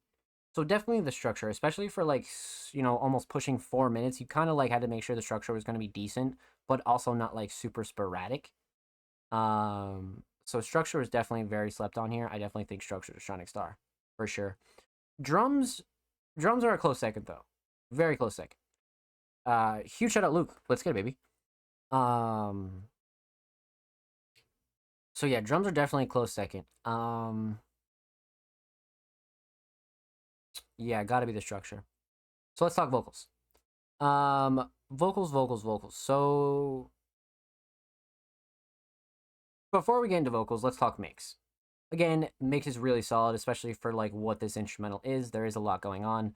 So things like this can really be like a hit or miss when it comes to mixing, right? You can have like a really easy time and it's just like, wow, I don't even have to touch anything. This sounds great. Or it's like, this is fucking hell and I have 5,000 stems and sounds to go through and this sounds like shit here and it sounds good here. So for what this mix is, it's fucking excellent. Like all the way through. Like straight up until the song ends from point A to point B, the mix is very crisp. Again, all the vocals sit really nice on this, and even the structure throughout the whole track just really almost amplifies everybody's vocals. So vocal mix across the board definitely solid. Um, Shining Star for this one, like ah, there's there's a big shining star here for everybody, but to not pick one verse, I'm just gonna go ahead and say I love the fact that everybody kept on the theme here, but everybody kind of gave something new to this track. So we have a couple different verses on here, but each verse brings their own sonic element, but stays on point with songwriting and the theme. So that's one thing I noticed like throughout everybody's verses and how everything kind of like flows effortlessly. Like blood was obviously like the primary theme here, but of course more emotional, personal trauma, things like that. So when it comes to this, I feel like the theme was on point and everybody was on the same page when it comes to this collab. You know what I mean? So definitely songwriting. That's a fact. For sure. So instrumental solid. Structure for sure. Vocals were great. Songwriting definitely everybody stayed on point. I love that. Let's talk theme. So, this is a full project cover. So again, I spoke about this. I don't know if it was last week on the show or it was like a week before. But definitely album worthy, 100%. I like the slight edits to it, but I like the quality as well. It's not like too overdrawn. It's not like too deep fried, but I feel like the overall quality of this was like really well done and definitely project worthy for sure. Um, and huge shouts out 4-4 for sure. That fucking mix and master was like crazy. Um So overall theme, right? Rather simple track title, Blood, but everybody kind of stayed on point with the whole emotional, kind of personal, almost heartbreak or just personal life struggle kind of theme. And whether they use blood in like a metaphor or they use it in a punchline or even the hook, like I feel like this was like again, um, I like when a bunch of people get on point with a theme and they kind of like do their own thing or their own version of what the theme is, but still keep the theme. You know what I mean? So like the theme is here, but like this person went here, you went here, and this person went here. So like the theme still stays together, but everybody kind of contributes in their own way. But it's not too drastic. So I feel like this theme was like really on point, and I think everybody did a really really good job. So with that said, huge shout out to Oathkeeper. Thank you so much for the submission, my friend. Much love. Make sure you go follow Oathkeeper on SoundCloud. They are literally 1 follower away from 70. And of course, make sure you follow them on Twitter as well. Literally 8 follows away from 430. A wonderful, wonderful milestone. Go show them some love on Twitter, man. And of course, every artist featured in today's episode and every episode will be linked in the description of the YouTube free upload. Make sure you subscribe to the Music Mondays YouTube channel if you haven't already. We're approaching 190 submarines on the main channel. We upload 2 times a week, every Thursday and Saturday. Full podcast episodes, exclusive segments, and a whole lot of great stuff is over there. So go show the channel some love, my friends. And if you've already been showing the channel love, dropping likes, dropping subs, all that good stuff, we appreciate you here at Music Mondays. And thank you, my friends. Thank you. So let's get into it. Man, oh man. So, we already went through Ryuki. Huge shout out to Ryuki for being a Music Mondays Patreon, my friend. You absolutely killed it tonight. Thank you for your submission again. Up next, we have the homie and Music Mondays staff writer, Lord Heretic, which is also a very, very talented alternative hip-hop vocalist. Heretic has been killing it in 2023. I think Heretic has already put out almost 30 to 40 songs in 6 months. Something around that area. So Heretic has been like absolutely like destroying this year for sure. So Heretic submitted a track titled Harry Hole featuring Lord Distortion. Let's pop this open in a new tab and check this out. So and we have a little gifty from Luke to motherfucking Bassy Music. Let's get it, baby. 12.50 into the sub goal. First gifted of the channel. Thank you so much for the gifted, my friend. Welcome to the squadron, Bassy. Thank you guys so much for supporting the channel, man. It's enough that you guys are just here viewing the show or viewing the channel. But for those of you that ever come in and gift and show love and whatnot, huge shout out to you guys. Thank you. Because of course, like, many of you guys know that I stream a part-time outside of the podcast as well, along with managing artists and Music Mondays and things like that. So a lot of these small wins really help a lot of the operations here in the office, right? Stuff with Music Mondays, stuff with my artists and things like that. So huge shout out to you guys for supporting the channel, man. Thank you. Because just know that that your subs never go to DoorDash or fucking crazy shit like that, okay? We have a very big operation here to run, so thank you guys. So, let's get into this. So I left off with Lord Heretic. We were talking about Harry Hole. This is a very interesting track here. I definitely have heard this before, but we have yet to react to it here on the show. So, without further ado, Lord Heretic, Harry Hole featuring Lord Distortion.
Harry World.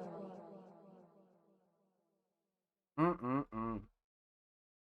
So, yeah, I had already heard that track prior, so definitely wasn't a shocker for me, but much to break down with this kind of track because wow, wow, wow, wow. I think somebody said in the comments too. I think they said it best. This track is pure mayhem. Like it really is pure mayhem. Those like metal kind of like super hip hop mashups are always like really solid if you do them right, and this one was done right. So, let's break this down. We're going to talk about three things. We're going to talk about the instrumental. We're going to talk about vocals. Talk about the overall theme of Harry Hole.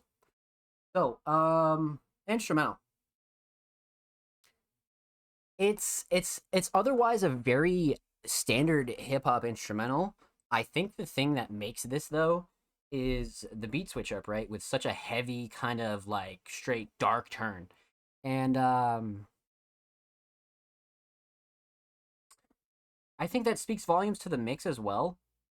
Just because of how like well mixed this is on top of like Distortion's and Heretic's vocals. So the instrumental mix is really, really solid. Kale did an excellent job when it comes to the first half and definitely the second half. Absolutely the second half, 100%. So mix is super crispy. I mean, drums cut through nicely. Like even the kicks are like super hard hitting, but like just kind of are nice and level too. So yeah, the instrumental mix is really solid.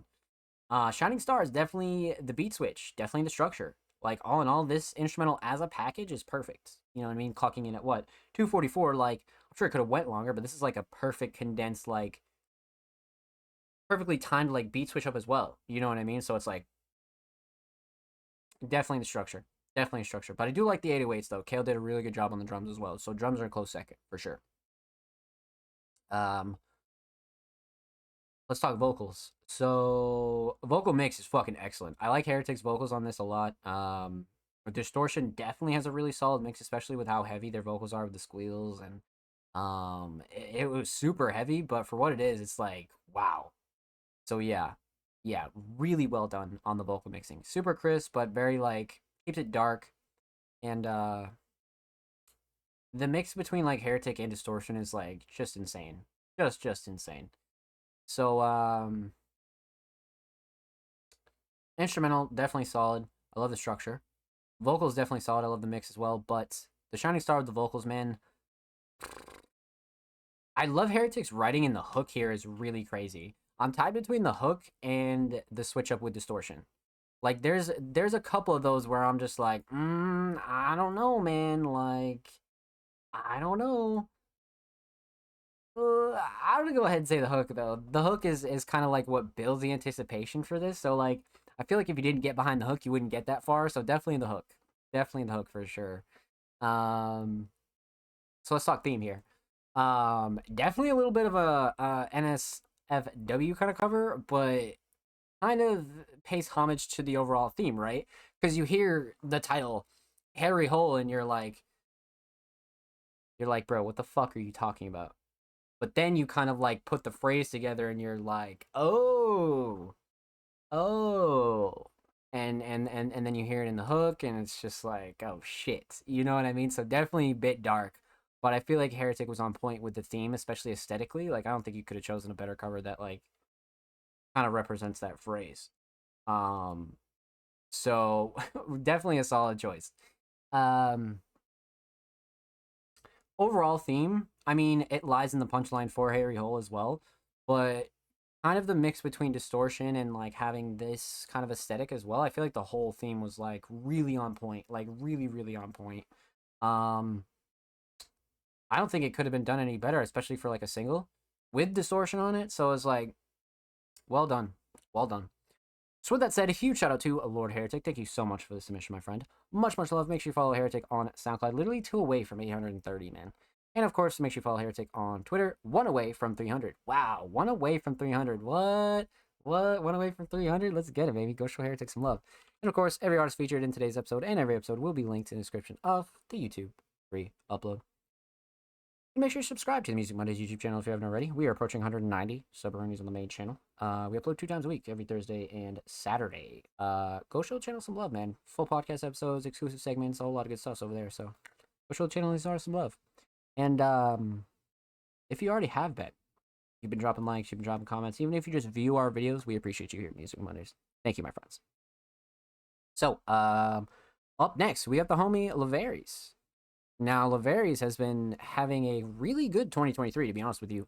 We've reacted to quite a few songs in their discography. They performed at their first show. We reacted to that footage last week, but this week, they submitted the Vampire lyric video. Now, this will be really cool because we've already reacted to Vampire, so we're definitely going to react to the visual here, 100%. But Laveries is very talented, alternative hip-hop vocalist. Let's see what they got for us this week. So again, another artist that's been putting emphasis on visuals and kind of just like pushing that barrier, and I think that's a really, really solid thing. So, Vampire, link in the description. Who the fuck is Laveries? Yep, all the links. Yep. See, look at that. Well done, man. Well done. Super easy description. Shit. Okay, let's see what we got here. Laveries, Vampire, official lyric video. Let's get into it.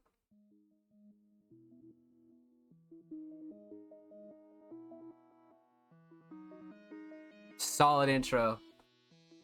Definitely a solid intro. She won't take her clothes off of me. I ain't got a ass, bad bitch. I kicked out. Is this one take? Coming back. Said she left her panties.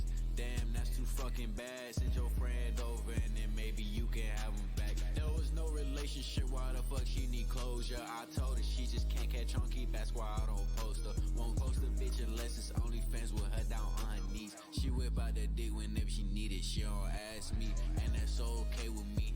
I'll smoke a G or two. When she taking off her top, I know just what we finna do.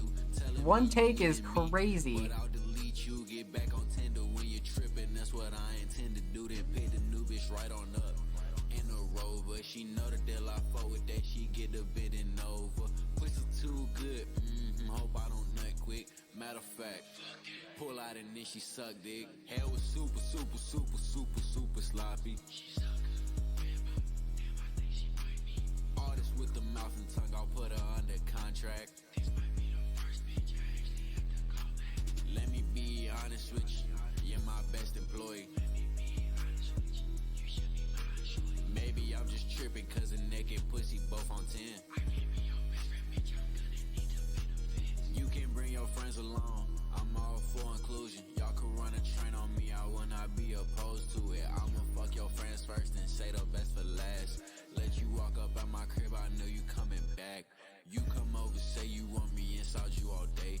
You're close to last your ex's crib, I cannot be obeyed. You gon' come and go, then come right back to me again. I'll blow you back out, time and time again. Hair was super sloppy. I knew it was coming, bro. Artist with the mouth and tongue, I'll put her under contract. Let me be honest with you, you're my best employee. Maybe I'm just tripping cause the naked pussy both on 10.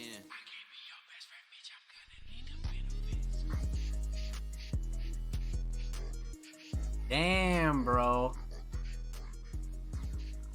This was so sick for like a simple ass reason. I don't think I've seen anybody do like a one take like that in a minute and it came out that good. Like that was okay. So a couple things here. We've already reacted to the audio of Vampire. Definitely feel free to go check out episode 123 or 4, I believe. If you want to see our full breakdown on the Vampire audio itself. But we're going to talk about the lyric video today because I don't know what I was expecting, but the one take is impressive. Like, there was no fuck-ups in this take. There was no, like... how long is this? 2:34. That's not bad. Like, I feel like a one take like this, like, you think about it and you think it looks worse than it does. Because this came out kind of decent. You know what I mean? Like, I was kind of impressed with, like, how well this came out. I'm not going to lie. Like... just because I was like, wait, is this really about to be one take? But, like, I think it was the setting in the background that really put this over. I feel like if you were doing this anywhere else, it might not have looked as good. But this one in particular looked really fucking good.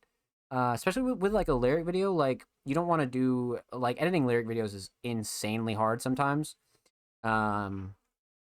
So, when it comes to this one take kind of drill, I like this a lot. I think this is, like, not a bad idea. Like, I'd like to see... more people do this, or even Laveries go back and do another one of these, because like I think this was like a good idea. I was a bit worried at first because I was like, one take? I was like, no way, man. And it ended up doing really good because they just lapped around and then they ended up on the bulldozer and then the outro and then boom. Like, so I think Shining Star might be the fact that this is one take, but like the smaller edits are really solid as well. Lyrics down below throughout the whole track, and then the outro, which has the EP name and then Vampire and the other track. So it's like, man, this was well done for a one take. You know what I mean? Like, this was awesome. And then like, the intro was like really well done. Like, I feel like the intro was like perfect. I was like, no way, is this really about to be one take? And then it really was. I was like, what? So yeah, no, well done. Well done. I enjoyed this, and any fan or supporter of Laveries is going to enjoy this 100%. Yeah, well done, my friends. So with that said, make sure you go sub to Laveries. Laveries is literally 4 subs away from 450 on their channel. And of course, make sure you follow Laveries on Twitter. 10 away from 100, man. Both good milestones. Go show Laveries some love. Super talented artist. And of course, every artist featured in today's episode and every episode will be linked in a description of the YouTube re-upload. And make sure you subscribe to the Music Mondays YouTube channel if you haven't already. We're approaching 190 sub-roonies on the main channel. So, go show the main channel some love, man. We upload 2 times a week. Every Thursday, every Saturday. Full podcast episodes, exclusive segments, underground tips and tricks, all that good stuff's over there. Go show these artists and the channel some love. And if you have been, we appreciate you, your Music Mondays, and thank you, my friends. So, up next would have been King Mark, but we already reacted to King Mark. Huge shout out to Mark for being a Music Mondays Patreon. Thank you, my friend.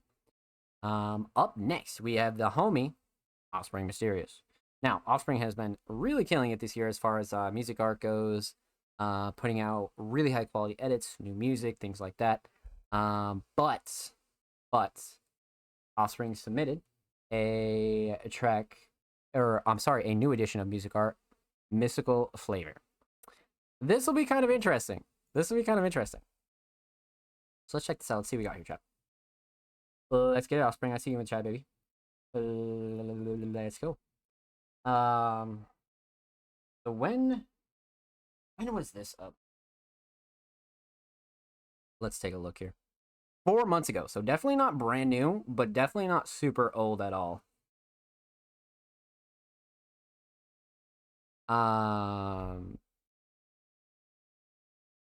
Yeah, so let's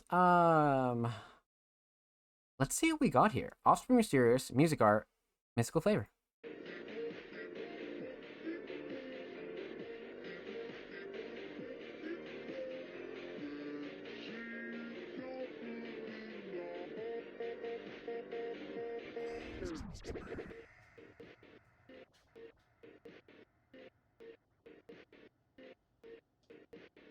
Oh, it's gonna be crazy.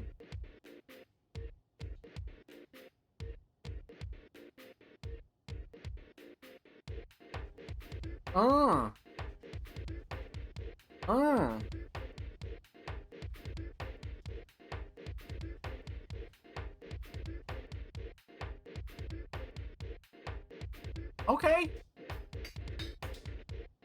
Okay.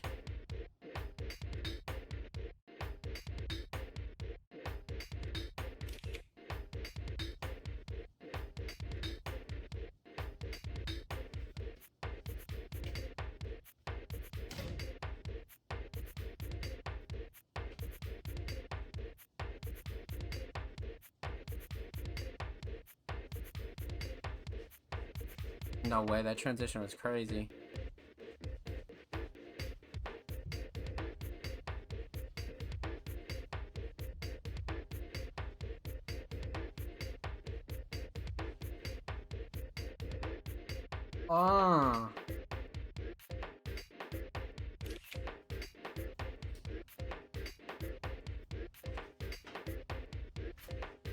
Oh no.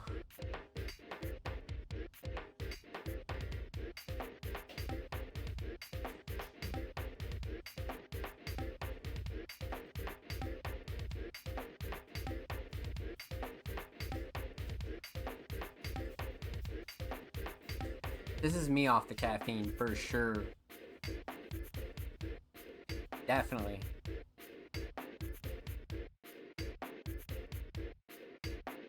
What the fuck? This was great. All Offspring in the bottom. My body feels energized. I love these descriptions too.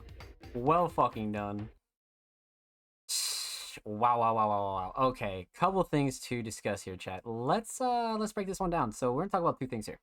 We're gonna talk about the instrumental, and we're gonna talk about the visual here, aka music art. So, man, instrumental mixes on point.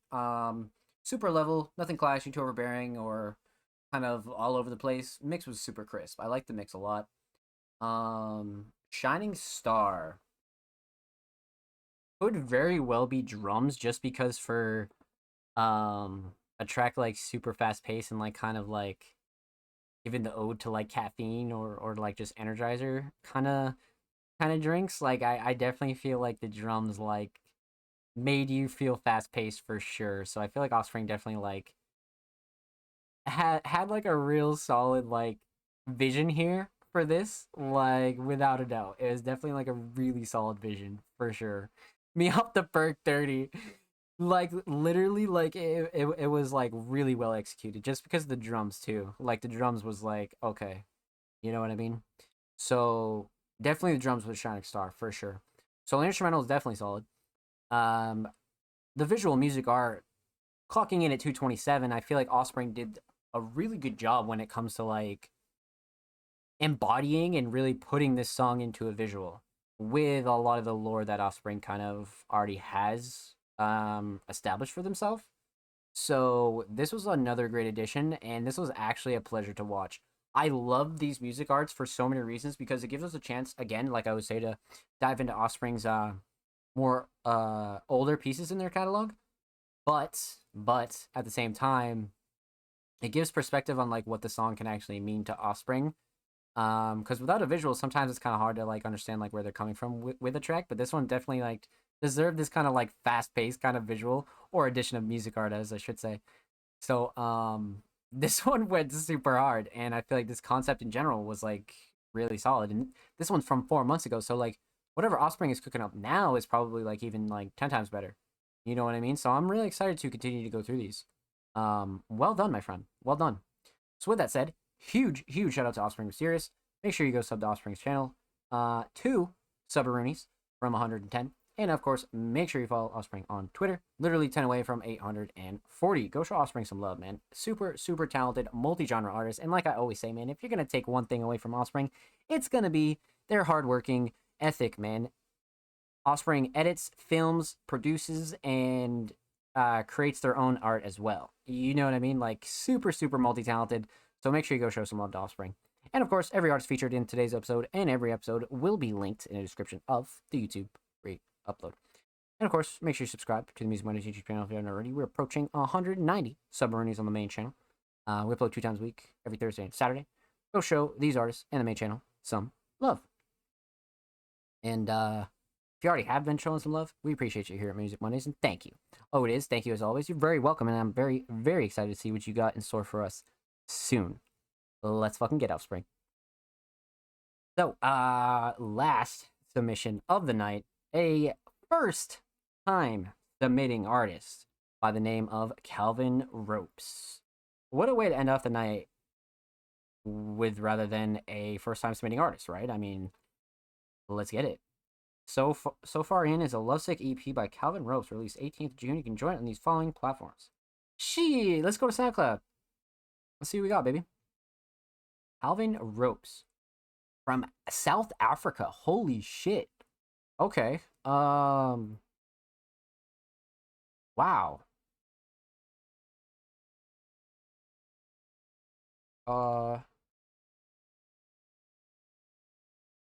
The intro, I don't want to play the intro, but I do. We could play the intro depending on, I don't know. I want to find like a single thoughts freestyle. Ben Stiller. I mean, they're all relatively new. 25 days ago. I mean, they're all pretty new, to be honest with you. All right, so they did. I think they did submit their. It's just a push FM link, so there really is no. Um. No exact note on what they wanted us to play. So we'll go with the intro and see what we got. So first time submitting artist, Calvin Ropes, 6 songs intro from the So Far In EP.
Hmm.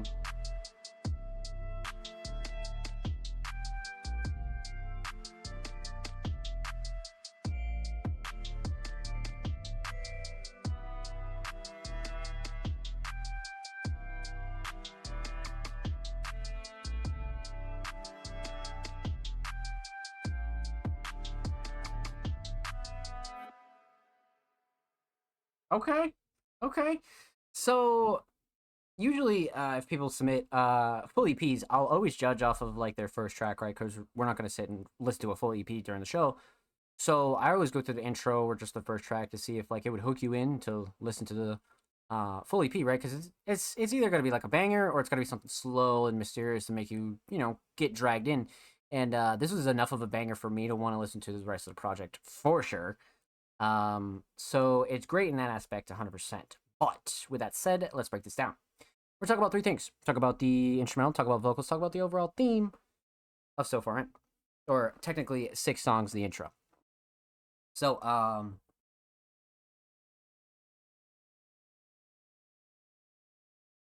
big on this instrumental for sure. It's good for an intro, but it's very somber as well. Brings a little bit of emotion, but not super sad. Just like Rainy Day vibe a little bit, but the mix is clean. Nothing clashing, overbearing. I love the way the drums cut through. Drums actually knock really hard. Vocals sit nice. Everything's leveled. Shining Stars got to be the drums again. You know what I mean? Like this 808 really hit for me. Really, really hit for me. So I love this 808. I'm just big on drums in general. So these drums were really solid when it comes to making a statement along with like such a soft melody. So the mel was definitely a close second, but the drums here, awesome. Especially the drum selection. So instrumental solid. Absolutely. Definitely the drums. Let's talk vocals. So vocal mix was very interesting. Wasn't too bad. Nothing clashing, too overbearing. I felt like the vocals were slightly underneath the beat. But that could just be like creative preference as well. So yeah. I don't like to like dive into mixes too hard because certain shit during the engineering process is purely like creative like liberty, and some of it's just like, oh, I didn't realize it sounded like that. You know what I mean? So I never like dive super deep in like that. But that's one thing I did notice as well. But other than that, the vocal mix is really really stellar for sure. Super raw, but not super like raw to the point. It just has a little element of crispiness to it for sure. So yeah, vocal mix is very solid. Flow and cadence throughout this whole track, clocking in at a minute 46. Flow and cadence was very impressive, very very impressive, especially for somebody that uploaded like their first song. I think it was like 25 days ago. You know what I mean? Like literally uploaded their first song 25 days ago. So it's like Flo and Cadence is really excellent on here. I feel like Calvin definitely like knew what they wanted to do with this track. Definitely. Definitely. So instrumental solid, definitely drums. Vocals are very solid, definitely Flow and Cadence. Let's talk theme. So Lovesick EP is like the most we really get from this. And so far in being, you know, a Lovesick EP, kind of have the text at the top right, or left, I should say, and then the parental visor in the middle. So it definitely hits all the nails on the head when it comes to like not only a like full album cover because of the quality and whatnot, but it definitely has that somber element to it as well, like the head down, kind of like I definitely think it's like really well done for a full project, if you will. Definitely, definitely. So I like this choice for this, for sure. Overall theme so far in 6 songs intro. So like it's one of those things where like the intro is meant to lead you into the rest of the project, and I definitely feel like this kind of like intro led you to want to like pursue the rest of it and be like, okay, you know what I mean? Like I definitely feel like Calvin set the stage for the rest of the project and very much had that intention with this song. You know what I mean? Just really wanted to set the stage and be like, okay, like here's this EP, get ready for this. So the theme was definitely there for me. Again, kind of had that somber feeling as well as with the melody, mostly the melody, and then the drums were like really hard, so it balanced everything out. So I think Calvin did a really good job capturing emotion, especially for the first track in an EP. So well done, my friend. With that said, huge shout out to Calvin Ropes. Thank you so much for this submission, my friend. Much, much love. Make sure you follow Calvin on SoundCloud. Literally 8 followers away from 10, man. Go show Calvin some love. Sheesh. And of course, make sure you follow Calvin on Twitter. Literally 3 away from 10 followers. So go show Calvin some love, my friends. And of course, every artist featured in today's episode and every episode will be linked in the description of the YouTube re-upload. And make sure you subscribe to the Music Mondays YouTube channel if you haven't already. We're approaching 190 subroonies on the main channel. We upload 2 times a week, man. Every Thursday and Saturday. Full podcast episodes, exclusive segments, all that good stuff's available there. Go show the channel and these artists some love. And if you already have, if you've been showing us love, drop a like, drop comments. Even if you're just viewing the videos, we appreciate you here at Music Mondays. Thank you, thank you, thank you, my friends. So, man, let's get a chat. That about does it for episode 127, reactions and reviews.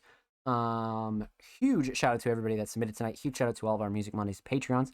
TDG, Ryuki, King Mark, and Jordan, aka SLM. Thank you guys so much for your submissions. And huge shout out to the rest of the community as well. As always, huge shout out to Heavy Metaphors, Lil Wet Wet, Sonly, TDG again, Brayden, Lil Caesar, Mac 2 times, Filter, Oathkeeper, Ryuki, Lord Heretic, Laveries, King Mark, Offspring, Jordan, and Calvin. Thank you guys so much for your submissions tonight. You guys are amazing. Thank you for submitting to the Music Mondays podcast, and I hope you guys enjoyed.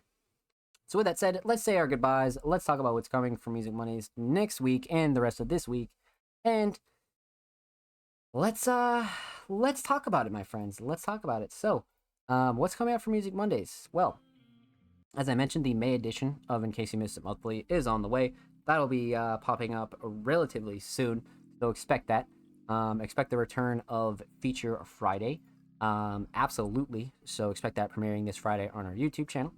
And again, just like I always say, man, huge shout out to all you guys for supporting Music Mondays and supporting the vision, truly. Because, you know, there aren't many places for people to go who actually feel accepted in like their work actually like means something. So that's why me and the team really try our best to, you know, keep that environment up. You know what I mean? It's important to me, and I have a lot of very important visions for this community and the underground in general, right? Long past from when I die and when everybody else is gone, like Music Mondays and the message needs to live on. You know what I mean? So that's why we're trying to grow at this rate and trying to really provide a place for everybody. You know what I mean? So with that said, again, huge shout out to all you guys that submitted, showed love, and even if you just tuned in, thank you, thank you, thank you. We're live every Monday, so huge shout out to you guys. Thank you. Like I said, what's coming up in case you missed the monthly May edition? We got Feature Friday coming up next. Our our weekly content as well. So submissions will open for the show next week, tomorrow. Make sure you're following us on all socials at All Music Mondays. Expect SoundCloud Sunday submissions to be opening this Wednesday. Expect a couple of our monthly pieces to roll out as well. The monthly with Depress, a couple of our other playlists, and all of those will be making their way out into the atmosphere, if you will. So definitely stay tuned. Definitely follow us at All Music Mondays. Much coming this week. Much coming this week. We're planning some back-end stuff with Cyberfest 2. Planning a merch run. We have a lot of stuff on the back end that me and the staff are really trying to iron out. So keep your eyes peeled. Again, make sure you follow us on socials. You can stream the Music Mondays podcast anywhere. Follow us on anchor.fm/allmusicmondays. I think we're like 40 out of 100 from our ambassador ad goal on Spotify. So go help us run some ads on Spotify, man. So if you're not checking us out on Spotify, go do so. We're also working on a Spotify playlist for the Underground as well. That'll be something that you guys will hear first. But, like I said, and with that said, huge shout out to Hello, and thank you, Hello, for the gifted, man. Like, Rex coming in with the little gifty and shit. Much love for the follow and the gifty. Thank you so much, my friend. We are 12 out of 15 of the goal. You guys know the drill. I stream literally 7 days a week. Maybe take like 1 day off, so definitely stop by. Feel free if you see me hanging out in stream. But we'll be live for episode 128 next Monday. Submissions will be live tomorrow. SoundCloud Sunday submissions open Wednesday. And again, huge shout out to everybody that came through, showed love in chat as well. Huge shout out to Mark. Huge shout out to Rex. Thank you so much for the gifty and the follow. Offspring as well. Anybody else that lurked and chilled, thank you. We appreciate you. We love you. And thank you for the support. We'll see you guys next week for episode 128 of the Music Mondays podcast. I love you. Be safe. And we'll see you next week.